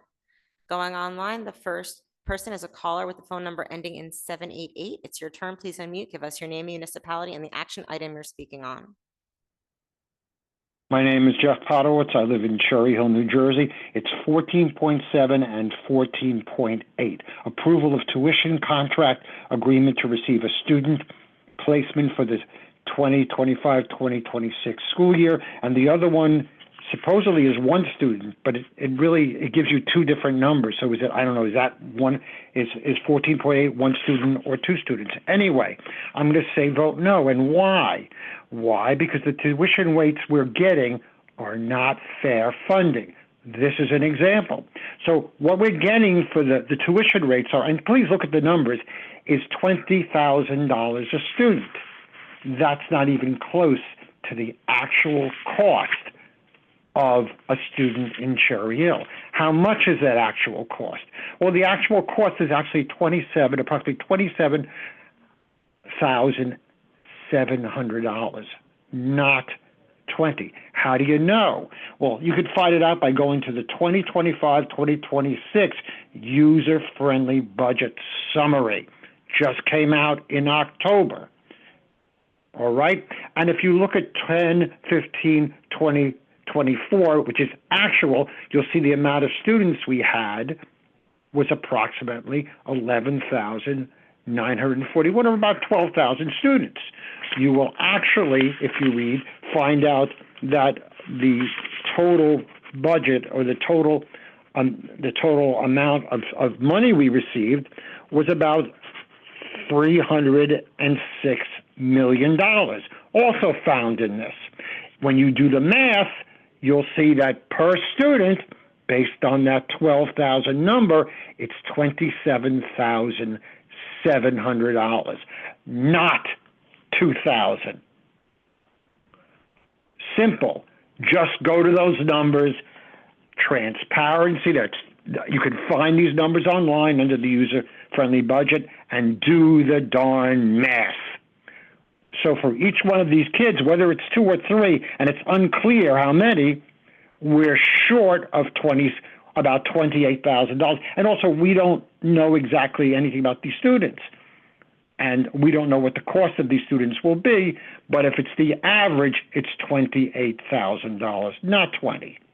So that's a cost of a loss of $8,000 per student, maybe more, because we have an overcrowded district this year. Because if you look at the next phase, the estimates, it appears that we gained, according to these estimates for 2025, we gained about 1,000 students.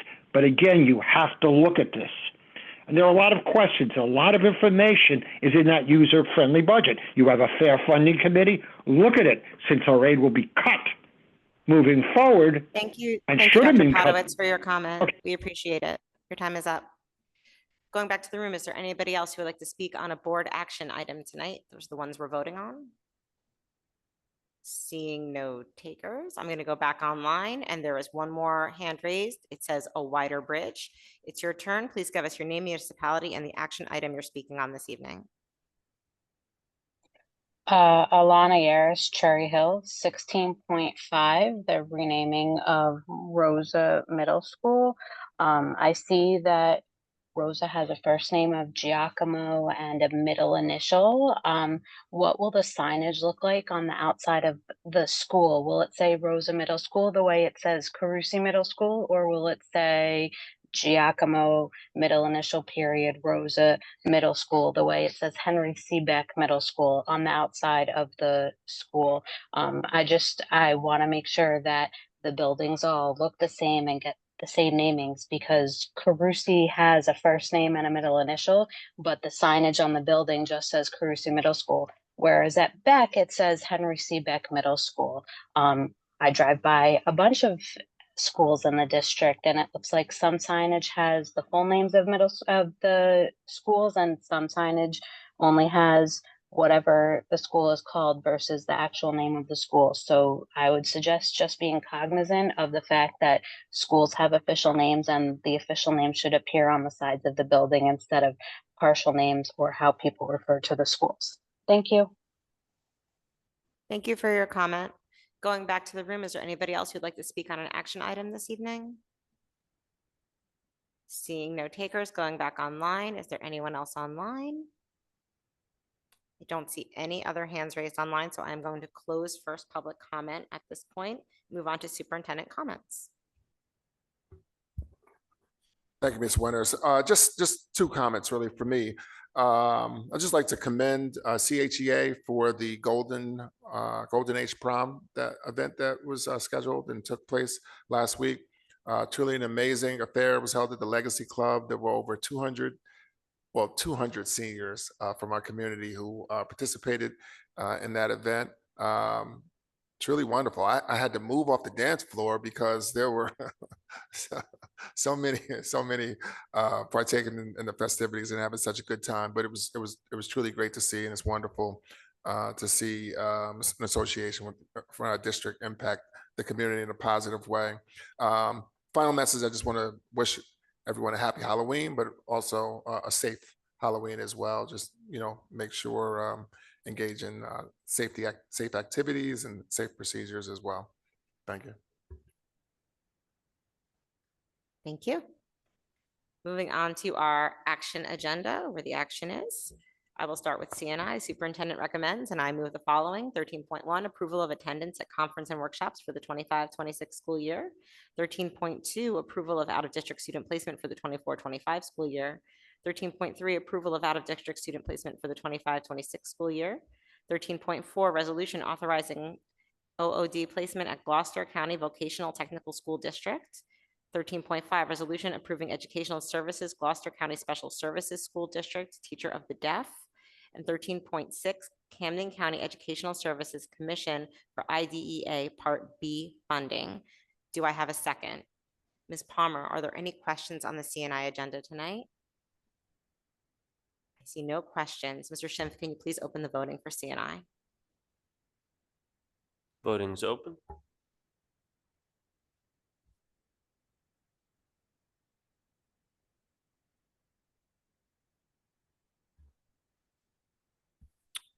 Motion carries unanimously. Thank you. Ms. Palmer, can you please move the BNF agenda this evening? Yes, I can. The superintendent recommends, and I move the following. 14.1, approval of minutes, board work session, special action meeting minutes, and executive session minutes dated September 9th, 2025. 14.2, approval of minutes, regular meeting minutes, and executive session minutes dated September 30th, 2025. 14.3, financial reports. 14.4, resolution to reject bids and authorize rebid Beck Middle School interior renovations. 14.5, resolution for the award of transportation. 14.6, approval of out-of-district student placement for the 2025-2026 school year, DCP&P. 14.7, approval of tuition contract agreement to receive a student placement for the 2025-2026 school year, DCP&P.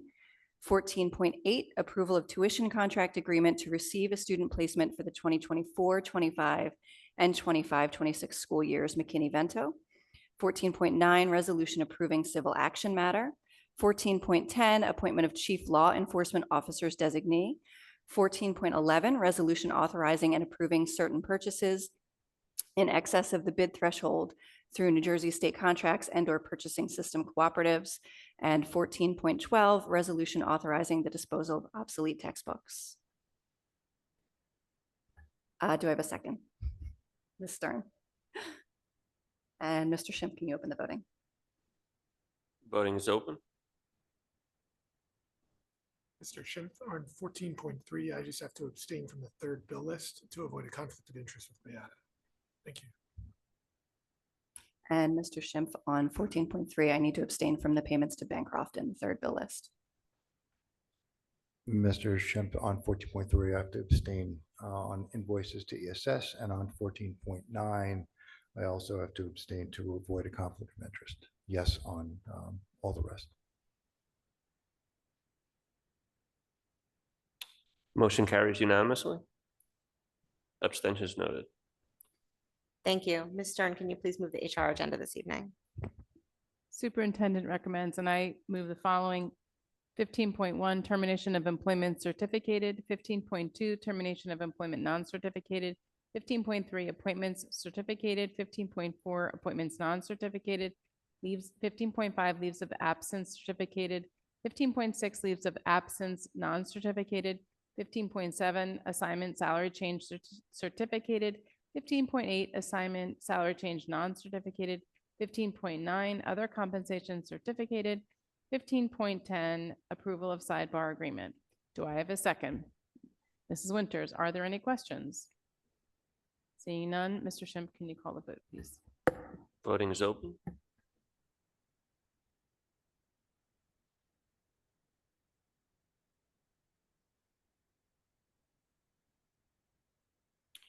Motion carries unanimously. Thank you. Mr. Mayor, can you please move the P&L agenda for this evening? Certainly, the superintendent recommends, and I move the following items. Item 16.1, approval of harassment, intimidation, and bullying investigation decisions. Those were heard on October 14th of this year. Item 16.2, first reading of policies, specifically 4283. 16.3, second reading of policies. Those are specifically 155.1, 1620, 5111, 5339.01, and 143.2. None of those policies have any substantive changes since first reading. 16.4, the abolishment of policy 1648. And 16.5, the resolution for the renaming of Rosa International Middle School to Giacomo S. Rosa Middle School. Do I have a second? Mrs. Palmer. Are there any questions? Dr. Dries.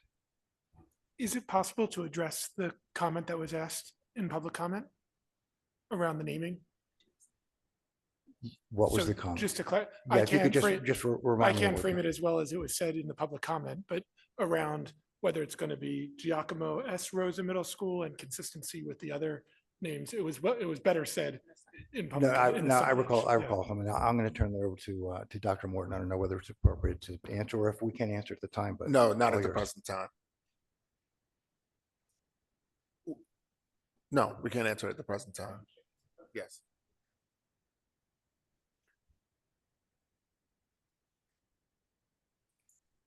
Mr. Schimpf, would you open the voting?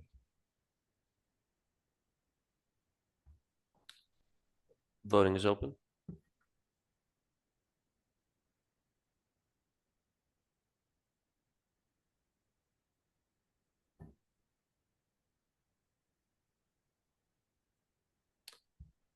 Motion carries unanimously.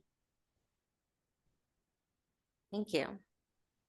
And now moving on to the governance section, we finally have something to vote on.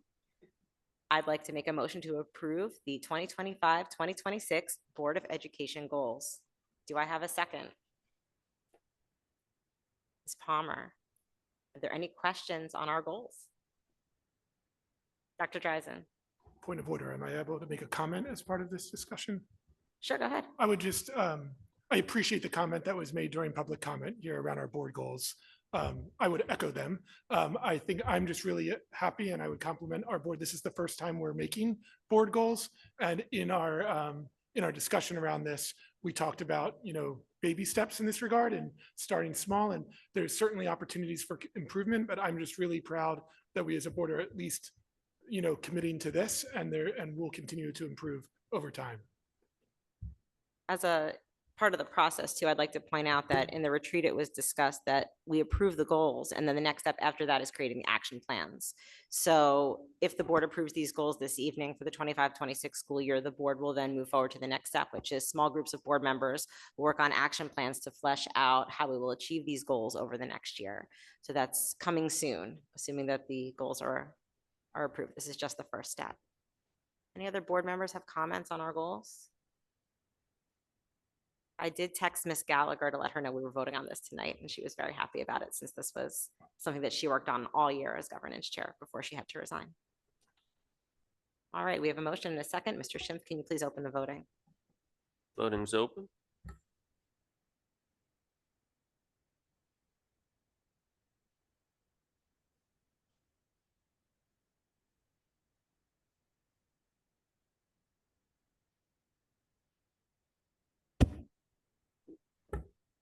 Mr. Schimpf, I'm not sure if there's an issue with board docs. I have not seen Okay. it pop up for me yet, but I'm a yes. Noted. Motion carries unanimously. Good job, team. We now have board goals for the first time in a very long time. Next step, on to the action planning. Moving on to new business, I'm going to see if we have a motion on the floor. We do. Thank you. While I don't often speak kindly of attorneys, despite the fact that I am one, and those that know me know I don't often speak kindly of myself either. We have been fortunate in the district and on this board to have had the advice and ear of one who truly has been a great ally, not just to the board, but also to the students and staff of the district for many, many years. Paul Green, who is Ms. Gelfeland's colleague. And I'm honored to be able to speak kindly of him. Mr. Green was recently awarded a very prestigious award for members of the board. And in that regard, I will move formally that this board consider the following resolution. And with the chair's permission, I'd like to read the resolution into the record, since otherwise, it may not reach the number of years that it should. Please do. So it reads as follows: whereas Paul Green Esquire has faithfully served the Cherry Hill Public School Board of Education with professionalism, wisdom, and integrity for almost 30 years, and whereas Mr. Green's thoughtful guidance has consistently supported the board in making decisions that protect and advance the interests of students, educators, and the community, and whereas Mr. Green's dedication to excellence has ensured that the actions of the Cherry Hill Public School District remain transparent, lawful, and aligned with its educational mission.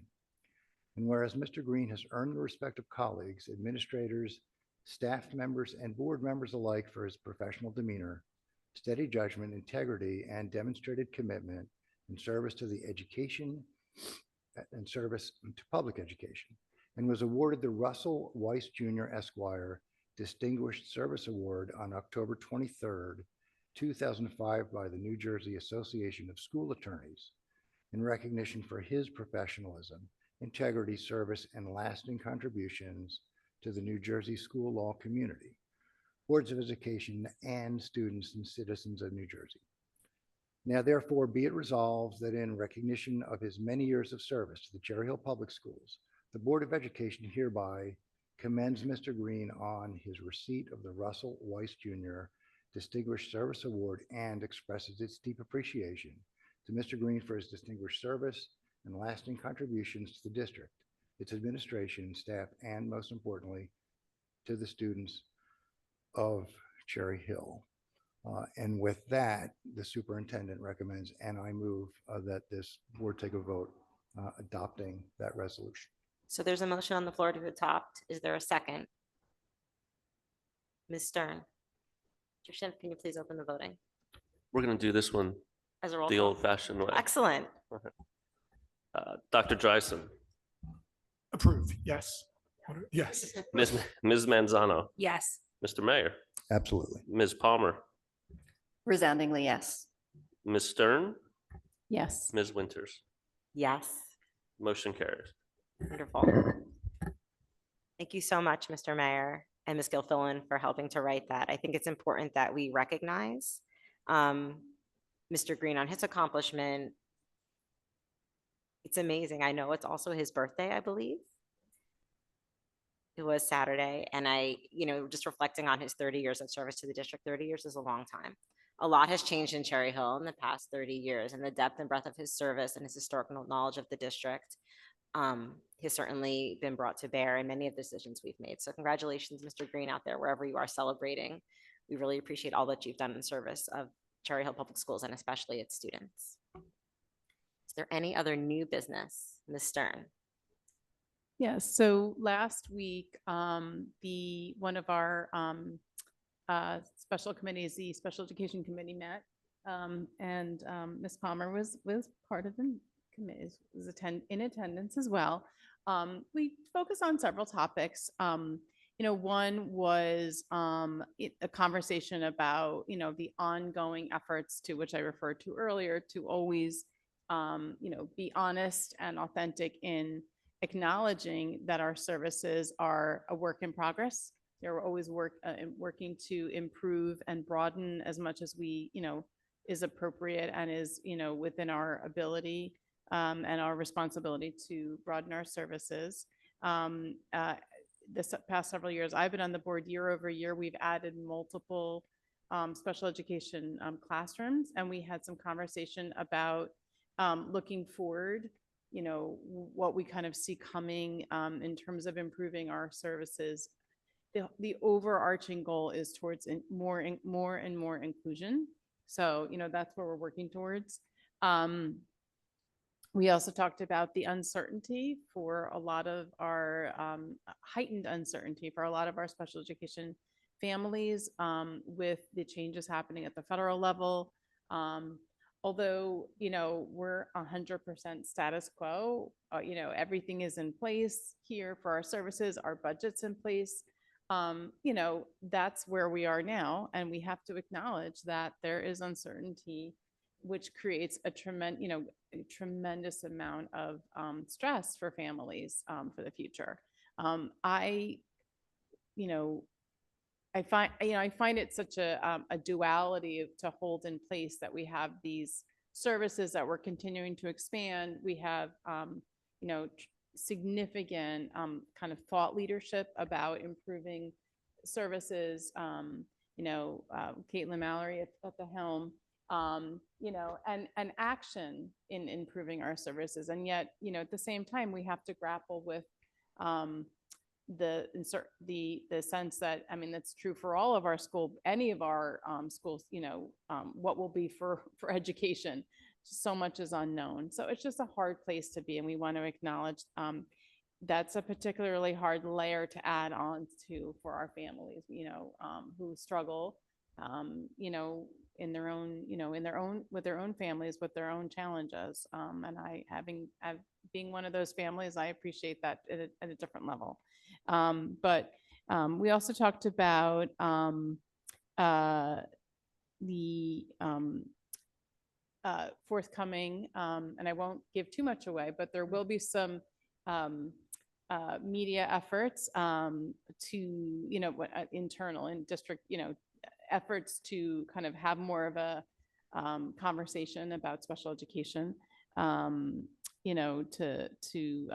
I guess, give more understanding. I think there's a lot of conceptions, some that are accurate and some that are not accurate. So we always want to provide as much information as we can, which I think sometimes we talked about is challenging when we have specific situations that are raised, specific, student situations or, which obviously our job is to protect our students. So what that means is we have to protect their privacy too.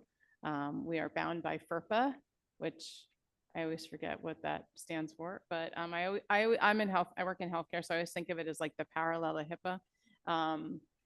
That's because I think most of us understand HIPAA. We would want our doctors not to blast our health information, private health information in public. And in the same way as a board and as our administration, we're not going to blast our students' private information under FERPA. So, so that gets challenging sometimes. And we talked about that in terms of you want to sometimes be able to speak more specifically to situations or address them. But ultimately, I think that the takeaway is we want to continue to work on communication, connecting with our families and our students, and broadening our inclusion opportunities for our students. So I'm excited to see what comes. I don't know if Ms. Palmer, if you have anything to add to that. No, I would just add, the meaningful conversation that we had around making sure that we're addressing the needs of all of our students in special education, and the idea that that is a very broad stroke, right? And special education runs the gamut from students with lesser needs, students with greater needs, and just the complexity of wanting a one-size-fits-all situation for all of our students that just does not exist. And so, the district team is doing a lot of work. I know for our part as committee members, we're trying to do the work, and it goes back to it's a marathon, not a sprint. But we're working on it, and we'll get there. I'm confident that we will get there. So. Thank you for that addition. And I feel confident that we're moving in the right direction. Again, in my own experience, just, in the years in this district, I'm like absolutely blown away by how much has changed and for the positive in my time as a parent and also on the board. So good conversation, great meeting. Look forward to don't want to give too much away about the media piece coming up, but it's coming. I'm excited to see it. So Thank you. That's it. Thank you. I just wanted to give a little bit of a report on the enrollment rebalancing committee that met yesterday. Was that yesterday? It was. Joel, Mr. Mayor is nodding at me. Mr. Fain is not able to be here tonight, so she asked me to give the committee's report. We met and we discussed the board's guardrails around enrollment rebalancing again. We talked about next steps, which include the 3 upcoming community meetings, one at High School East, one at High School West, and one virtual. All 3 meetings will be identical meetings. You can come to any meeting that you are available to come to. It's not restricted like West Side parents go to West, East Side to East. It's all 3 meetings it's 3 meetings, the same meeting. We're having them multiple times to try to increase access for all community members. There will also be surveys that you can fill out if you can't attend any of the meetings so that we can receive your feedback. In order to prepare for the meetings, the committee, along with Dr. Morton, produced, Ms. Barati filmed us, and we did a little video, which has been posted on the district website and social media for the community to access to get information about where we are in the process and what we anticipate the meetings to be about. Ultimately, our goal with the community meetings at this point is to receive the community's input. No decisions have been made yet. We are not coming into the meetings with a proposal to be discussed. We're coming to the meetings to receive information from the community about what they think the challenges and opportunities are and what they think we should be focusing on before we take the next step. So that's the point we're at in the process. I'm really hopeful that it will be a fruitful way to engage with the community. It is not going to be like this at a board meeting where you have a full quorum of board members. And so public comment, you come up for your 3 minutes and I say, thank you very much. And then the next commenter, because we can't really have that dialogue. In a small group, when the board is at a town hall style meeting, we can have a little bit more of an open and free discussion. So that's what we're looking forward to, a little bit of a better way to engage with the community around these issues. It's something Communication Committee has been working on all year. So I'm excited to see how this works. And if the format works well for the community, then we're looking to adapt it going forward to all different topics that are raised so that we can really begin to, again, continue to move forward in interacting and engaging with the community that we try our very best to serve. Mr. Mayor, how did I do? Did I miss anything on enrollment rebalancing? You missed nothing. I will just add that the 3 meetings will not be 3 different meetings. It will essentially be the same meeting, the same presentation, same opportunity for members of the community to present their concerns and their perspectives.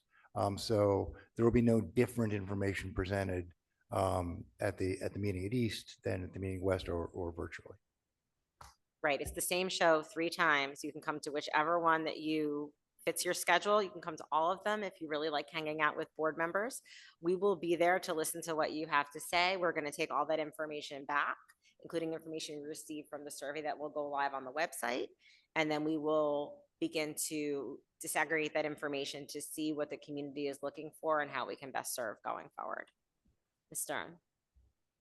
I just want to clarify, we're talking about rebalancing our elementary level schools. Is that correct? Correct. So, and this question had come up last time, but just to reiterate, originally we were talking about elementary redistricting, but that actually seems like too narrow of a lens, because when you talk about elementary redistricting, people picture the map of the schools and redrawing the lines, and that's all that it is. That's not what this conversation is about. It's a much broader conversation about reallocating resources equitably to serve all of our students, to make sure that enrollment is balanced at the elementary level and all the other things that it impacts. So the board has talked about the impact of enrollment on transportation and transportation costs. We've talked about special education programs and where they're allocated and how to reduce bus times for those students.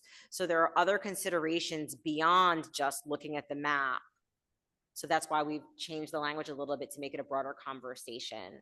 And that's the information we're hoping to receive back when we bring this to the community through the video that's out now. And also there will be a presentation at all of the meetings to kick it off by Dr. Morton and Mr. Guy, which will again kind of frame out where we are in the conversation, what the opportunities are, what the challenges are, and to really hear about what the community is looking for us to do going forward, and how we can best rebalance enrollment so that we can create situations for our kids that are sustainable for the next 5 or 10 years going forward, the way our resources are used in the most efficient way possible. Because as we've all been talking about, the budget is tough and it's only going to get tougher.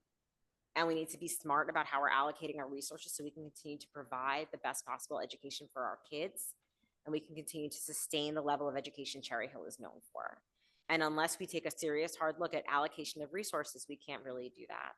So this is a moment where we have to be thoughtful about the future of the district, what that looks like budgetarily, especially when it comes to federal and state aid, and what it looks like for our families in the district who I know are struggling right now as the price of everything seems to go up and up. And so we have to think about what tax burdens look like on them. That's a real consideration. But ultimately, for us as a board, we're always student-centered in our focus. So our ultimate goal is, at the end of this, to have a vision for Cherry Hill going forward that centers students and the student experience and our teachers, and providing the best possible education we can to them within the limits and confines of the resources that we have available. Because the reality is, although I wish I had a money tree outside the Lewis building to fund all the wonderful work we do, we just don't. We have finite resources, and we have to live within our means just like everybody else does when they're budgeting for their household. So that is the quest we are undertaking. It will not be easy, but it is necessary, I believe, going forward in order to be forward-looking and proactive and not reactive. I think the worst possible thing that we could do is wait until we reach a crisis and then try to cobble together a strategy. I think we need to start being a board that really looks to the future and says, where do we want to be? That's part of the strategic planning process. Where do we want to be 5 years from now, 10 years from now? What does that look like? How do we serve those students? So that is a piece of that process. Anything else on enrollments? Any other new business? Any old business? Dr. Dreisen. 2 quick things. One on a lighthearted note, but I do think it's important, reflecting on workshop, just to point out that with the networking opportunities, it's also networking among our board itself. And so I just, for example, was pleasantly surprised that several of the board members are just as happy to get a delicious sandwich at White House subs than they are to go to a fancy restaurant. And so there's that type of bond. And so I was very happy about that. The second thing, and this is more granular, but just really for public facing for the community, just to point out that tonight we did not vote on policy 2422, which was something that we were discussing at the last board meeting. And so that's going back to P&L to consider further additions. My ask for P&L when you have that discussion is just, again, just speaking for myself, I still am not clear on what the threshold is on what's being included and what's not being included in that policy. It's really covering a lot of varied content. And so, is there a way to make that more precise? Or again, is it just state mandated? And that is what it is, but I look forward to the report out from P&L following that discussion. So thank you. Thank you. Any other old business this evening? Seeing none, we are moving on to second public comment. This is the second public comment section. This is for any topic. If you would like to, public comment is an opportunity for members of the community to provide input to the Board of Education on educational issues. The board welcomes diverse opinions on relevant matters. However, statements that are abusive, obscene, or which demean or are defamatory to any individual or any group of individuals will not be tolerated. Such comments are disruptive to the orderly operation of the meeting. Sir, is that information to be given out to the board? Yes. Okay, you can give that to Mr. Schimpf right here, and he can pass it around. Thank you, Ms. Stern. No, it's fine. I was reading and not focusing.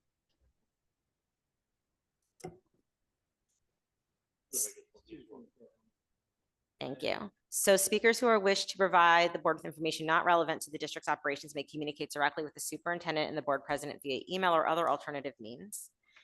If you would like to speak, please clearly state your name and municipality. We will again alternate between speakers here in the room and those that are online, and each speaker is given a maximum of 3 minutes to speak.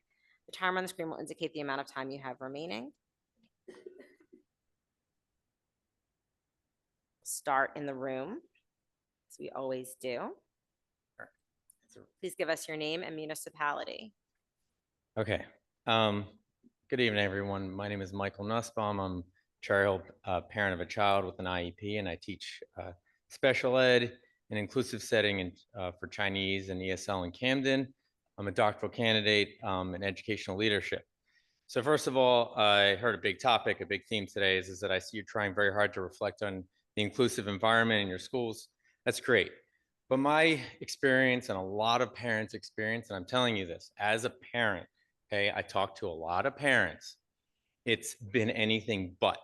I've had to fight for inclusive opportunities after being denied for years, okay? That doesn't show priority, and that doesn't just take time. That's very, very simple stuff. You don't fight with parents to get what they are guaranteed by law. I've been denied IEP meetings without reason.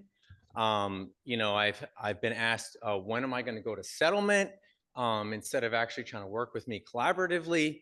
The CST, it's been hell. And honestly, you guys have to realize is that, again, I'm third generation Cherry Hillian, okay? My grandmother, she's the one who actually was on the board to rename this township. You want to talk about history? I probably know more about Cherry Hill history than any of you put together, okay? Now, Cherry Hill was a really good district in the 70s, 80s, and 90s, and it has slumped in the past 20-something years, okay? And we have to stop being so darn insular, and we need to start looking out. So as you can read on the sheet, which I had a whole speech prepared, I'm only gonna get to part of my speech, but we have to stop being so insular. I understand a lot of teachers, they don't go out of the district to do PD, professional development. I don't know if that's still the case, but we need to start doing that. We need to start looking outside. We're not doing well enough. I know that you're taking steps, okay, but still more needs to be done. Now, with my proposal today, I think we can get a good jump start on all of this. Okay, so basically, Haddonfield had our issue. Okay, whether you believe it or not, we have a big issue with special education. Okay, and I'll tell you, it's up at the higher level. And as a parent, I'm not the only parent who says this. There's lots of us. Okay, it's got to stop. It really has to stop. I'm getting sick of it. All right.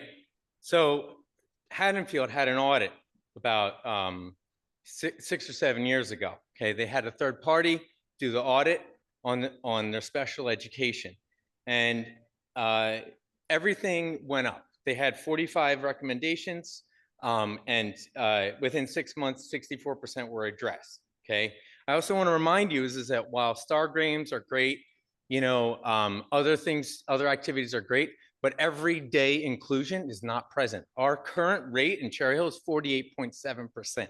It's terrible. It's absolutely terrible. Okay, so you got to look at those hard numbers. Please read that. Thank you. Thank you. Thank you for your comment and for the additional information. We appreciate it. Going online, the first person I see, it says iPhone and then 25 in parentheses. Please unmute and give us your name and municipality. Sure, Cherry Hill. Yes, did you hear that? We did. Okay, wonderful. So NJSA 10:4-12 requires time for public comment on the school district issues of concern. I would say that access to district records is such an issue. Good evening, members of the board. I want to speak about public access to records under New Jersey's Open Public Records Act. Parents and residents often have difficulty figuring out where or how to obtain public records. For example, sometimes parents want to see bullying reports, review budgets to see where tax dollars go, or emails sent between staff about their child. So I built a free public portal called chpsopra.com. In just a few minutes, anyone can submit an Open Public Record Act request, including anonymously, at chpsopra.com. I appreciate that Mr. Schimpf, the records custodian, confirmed that requests submitted through the portal are received and honored by the district. I did not appreciate the cease and desist though regarding the website, but I'm glad we've been able to resolve the initial portion of it, and you guys will be accepting the portal request. That's all. Thank you. Thank you for your comment. Going back to the room, is there anyone else who would like to make second public comment this evening? Please approach the microphone.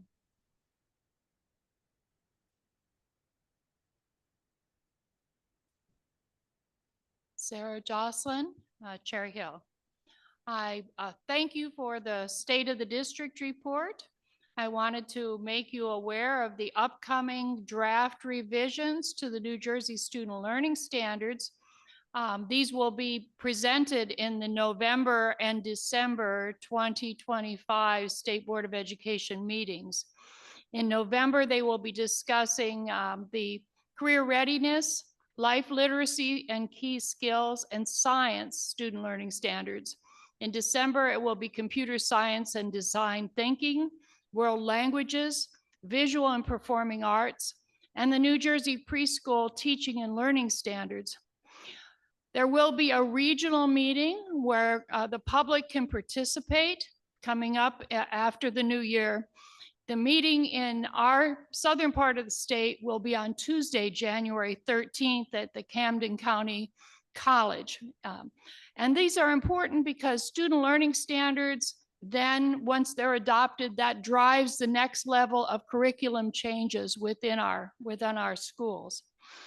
I also wanted to share back that there was a Church Women United state meeting that was held on Saturday with the focus on building connections for quality and equity in New Jersey public schools. This meeting was an education event on both what ESSA is and the new ESSA state requirements, as well as identifying the stakeholders and engaging the public for student success. Among one of the main contributions here was the discussion of chronic absenteeism. And I appreciate that the Cherry Hill is engaged in that effort, which is critical. One thing I wanted to point it out from that was that the multi-tier systems of supports are so important. 41% of students that are experiencing housing instability have chronic absenteeism. So we need to be aware as far as the stakeholders that we engage. And I know that there is a district goal to engage additional stakeholder input for career development and so forth. One comment that came back in the question and answer had to do with cell phones for English language learners. In some classrooms, these cell phones are extremely important to allow their translation software to engage better with the curriculum that is ongoing. So I wanted to bring that up to the board. We all appreciate the effort of the board and the importance of education as a human right. Thank you. Thank you, Ms. Jocelyn, for your comment. Going back to the line, the next person is a phone number ending in 788. Please unmute, give us your name and municipality. My name is Jeff Podowitz, and I live in Cherry Hill, New Jersey. I found what another speaker said very, very interesting. All right. This is from Profile Veteran Lobbyist, represents New Jersey, NJ Spotlight News, 2015. I made a comment. My name is Jeff. School districts have blamed special ed for contributing to rising local tax levies. I skip, and I'm talking, students that are high functioning with LD will pass the early grades, and then their grades drop. They will be placed in lower level general education courses. If the student is persistent and parents support the student, they may get help privately. For students with dyslexia, appropriate reading help may very well be viewed as expensive by the district, and the districts will fight. Other LDs such as math disability, SLI, language learning problems, auditory processing problems, etc., are viewed as costly to districts because of volume of students. So it is easier and cheaper to put these kids in lower level general ed courses or special ed without appropriate help. If the parents don't like it, let the parents fight. The districts have lawyers on speed dial and have deeper pockets than parents. It's all about money. One of those lawyers that I was describing was Mr. Green that you just honored. Good for him that you honored him. All right? What does he mean to me? My name is Jeff. All right. In 2007, I was interviewed by the Star Ledger, and the article was about a state level omnibus. That was in 2007. I don't praise Mr. Green. He did his job. He did his job for you. There were teachers that did his job for the school, for my son. But Mr. Green did the opposite. He was a hindrance. And you honored him. That is insulting as far as I'm concerned, not as far as you. So I know some of you are big shot lawyers. I'm just a nothing, but I'll tell you something, all right? That's exactly the way you are. And when I hear that parent talking, that's what I think you are. Just like I described. And that description about if the parents parents fight, the districts have lawyers on speed dial. He was one of those people. No, thank you. And I wish you had written that before that you were doing it. I am sorry. Mr. Lawyer, I am sorry. That was insulting to someone like me. You just insulted a parent from 15 or 20 years ago. Don't praise him. He did his job for you. For you, he did his job. And his job was exactly as I described. NJ Spotlight News, 2015. All right, about Miss Lynn Strickland. You could read what I wrote. I wrote that 10 years ago.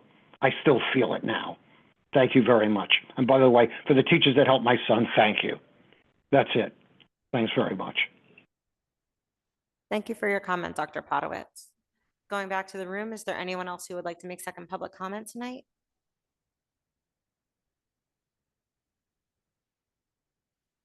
Hi, just give us your name and municipality. You have 3 minutes. My name is Dr. Jeremy Kukofka, Cherry Hill. I'd like to raise a significant safety concern and potential liability concern. This is due to the dilapidated nature of the Cherry Hill East High School parking lot. There are fissures, there are craters, there are large areas of uneven pavement, and I think this puts our students and our staff at risk every day. I think it also puts the community at risk. As you know, the school is open to the public for many events that we have every year. Just this past year, I saw a woman trip on the parking lot and fall and not able to get up on her own. And I just think it needs to get fixed. Thank you. Thank you for your comment. We appreciate it. Going back online, the next person, it just says Zoom user. Zoom user, it's your turn. Please unmute. Give us your name and municipality.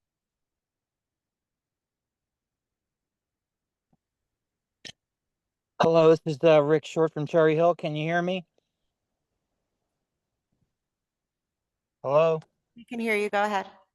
Okay, great. couple of years back, I referred to this district as the great baiting district in America or in New Jersey. Couple months back, I referred to you as the most radicalized district in New Jersey. I know I said that.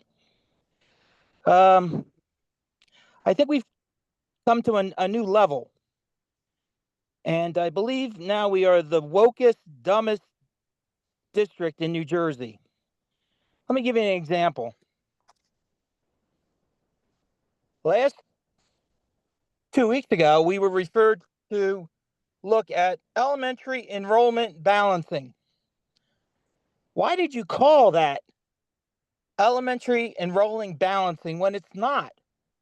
And everything you've said tonight about how you're so careful, you care so much about the children and everything else. Why aren't you just telling the truth? Why aren't you just telling the truth what you're doing? I don't get it. I know what you're doing.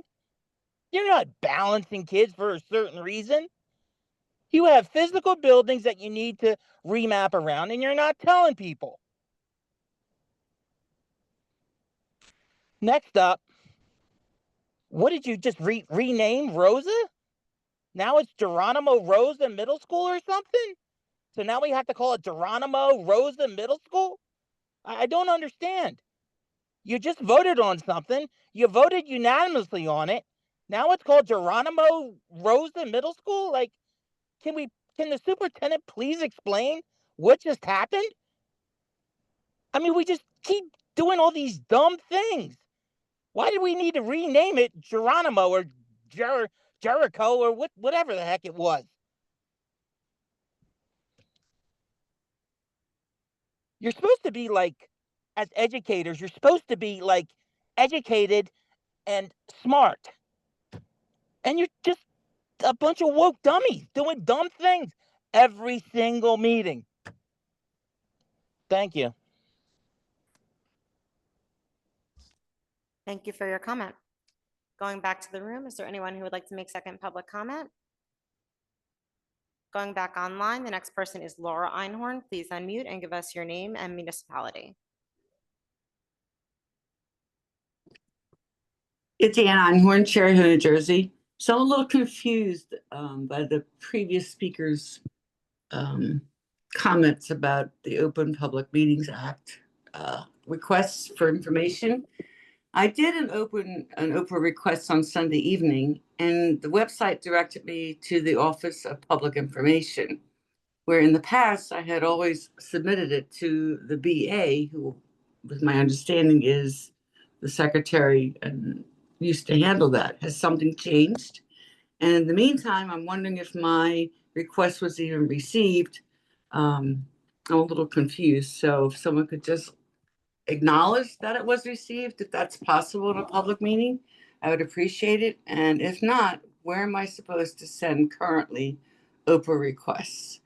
I do agree with the earlier speaker in first public comment regarding the naming of the building at Rosa. For us long timers, it's always going to be the Rosa building. So, I was very confused on what you voted on. And I appreciate Dr. Drizzt also reminding the board of what exactly are we going to name the building. I'm just confused as to how that went through without knowing exactly what you're naming the building. Thank you. Thank you for your comment. Just as a reminder, I go through everybody's public comment and then the superintendent will have the opportunity to address some comments at the end. So hold on, everybody. I'm just trying to get through everybody's comments first. Hang tight. The next person, it says iPhone with 25 in parentheses. iPhone 25, it's your turn. Please give us your name and municipality. Am I allowed to go briefly for 30 seconds more, Ben Shore? I'm sorry. Am I allowed to briefly 30 more seconds? No.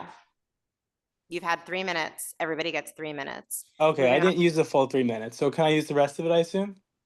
No, you cannot bank your time, sir. Moving on to the next caller, it is a wider bridge. A wider bridge, it's your turn. Please give us your name and municipality.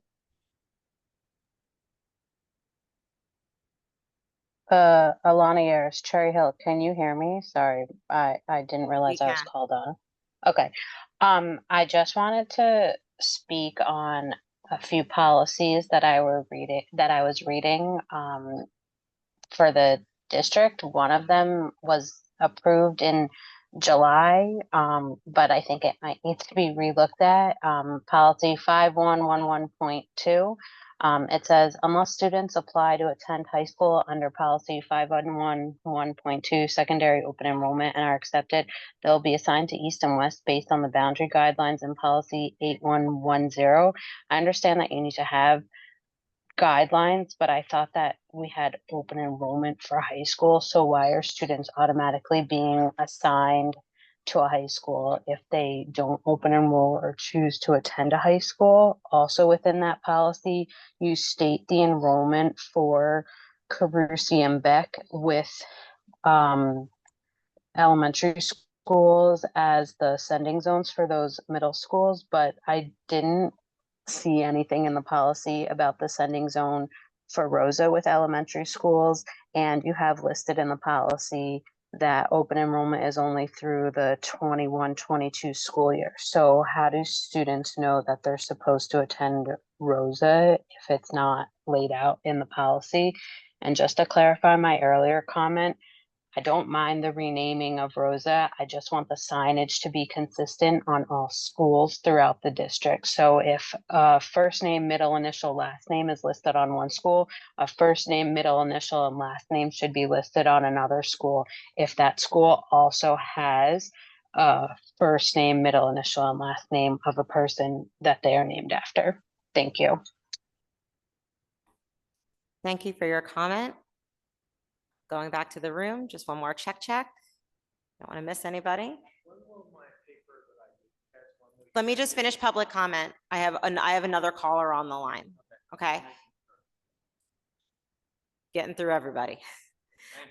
The next person is Dr. Yoni Yaris. It is your turn. Mr. Schimpf, can you please reset us for 3 minutes for Dr. Yaris?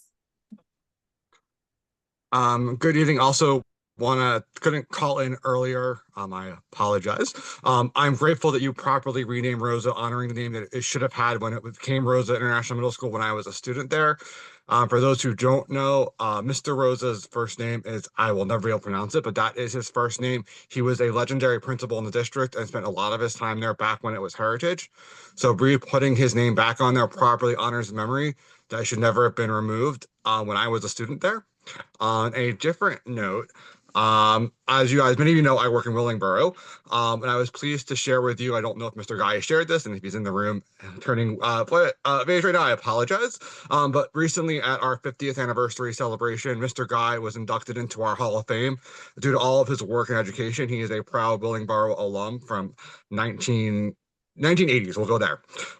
So just wanted to share that out there, that the impact of both our charitable administrators are felt all across the state and especially from where they came from. And thank you very much. Thank you so much. I think Mr. Guy appreciates you not calling out his graduation year. He looked pretty amused back there. Going back to the room, is there anybody else in the room who wants to make second public comment? Going back online, is there anyone else online? Speak now or forever hold your peace. Seeing no one in the room, seeing no one online, I'm going to close second public comment. All right. So now we usually go to superintendent comments, but just before we do, I would like to address the east parking lot question. East parking lot is on deck to be redone, but as Mr. Schimpf pointed out in a presentation, if you want to look at the previous board meeting, he went through all the projects that are upcoming. The parking lot can't be done because we're going to do significant renovations in the back on F wing that are going to be a lot of demolition work. So it's on deck, but it's not happening immediately because if we were to do it and then we would have to bring in heavy machinery to do some of the other work that's scheduled at East, we would ruin the work. So that information is there. If you want to go back, all of our meetings are on YouTube for all posterity. if you ever need help sleeping at night, you can go look. But Mr. Schimpf did an excellent administrative report about all the bond projects that are coming up. And that was a specific question that was addressed. So that one I do know off the top of my head, but because I am not the expert, I'm going to pass it over to the experts to address some of the other concerns. Ms. Gilfillan. Thank you. And this is in response to Ms. Einhorn and one of the other callers in. Ms. Einhorn, your comment raises the exact reason why the owner of that website was sent a cease and desist order. It impersonates the Cherry Hill Public Schools. It is not affiliated with the Cherry Hill Public Schools. You are absolutely correct that your request should in fact go to the Oprah custodian, and in this case, that's Mr. Schimpf. But that is exactly why the district took the step of sending that cease and desist order. It is confusing. It does purport to the community that it is receiving Oprah requests on behalf of the district. It is not. It is no affiliation with the district whatsoever. The district is prepared to go ahead and take further action with respect to ensuring that that confusion does not exist. It does place the district at legal crossroads if in fact a request is submitted and it does not get to the district in some way. I do believe Mr. Schimpf has said that he did receive Ms. Einhorn's request and we will fulfill that. However, the other requests that are coming through that, we cannot guarantee that those are actually getting to the custodian of records. So for the community members, if in fact you are asking or requesting records from the school district under the Open Public Records Act, please go on to the Cherry Hill Public Schools website and utilize the link there, which is the appropriate correct link. And we will address the failure to abide by the cease and desist order separately. Thank you, Ms. Gilfillan, for clarifying. Turning it over to Dr. Morton for superintendent comments. Excellent, excellent. Thank you so much, Ms. Winters. I'll be quick.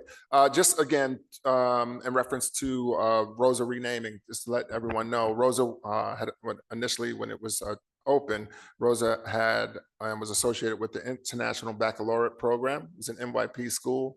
It's been several years now that Rosa has not had that affiliation. Therefore, the international portion of the title needed to be revised and adjusted. The first name of Mr. Rosa is Giacomo. So the board just renamed the school accordingly, Giacomo Rosa Middle School, similar and consistent with the other two middle schools that carry the first and last name of the individual. We'll figure out what the signage will look like as we go through construction and we update our buildings. We are placing the appropriate naming convention of the schools there, but we'll figure that out. We haven't discussed that aspect of it just yet, but thank you to the board for the approval of this aspect. I'd be remiss if I didn't mention, we heard inappropriate derogatory comments levied toward the board and administration today to refer to individuals who are volunteering their time and, giving their best to the school district and community as woke dummies is just inappropriate and just lacks dignity, lacks respect. We have students who are seated here at the table, poor example for our students and for our community to engage in behavior like that. I've always learned that those who lose words first tend to result in name calling. Perhaps an expansion of one's vocabulary is needed here, to find other words and to find other ways to express oneself. But again, highly inappropriate. There are no dummies here. There aren't any stupid people here or anything else. And I would appreciate it if we would maintain respectful and civil discourse. Thank you. Thank you. I'm going to make a motion to adjourn. Is there a second? Ms. Stern, all those in favor of adjourning? It's unanimous. The meeting is adjourned. Thanks, everyone.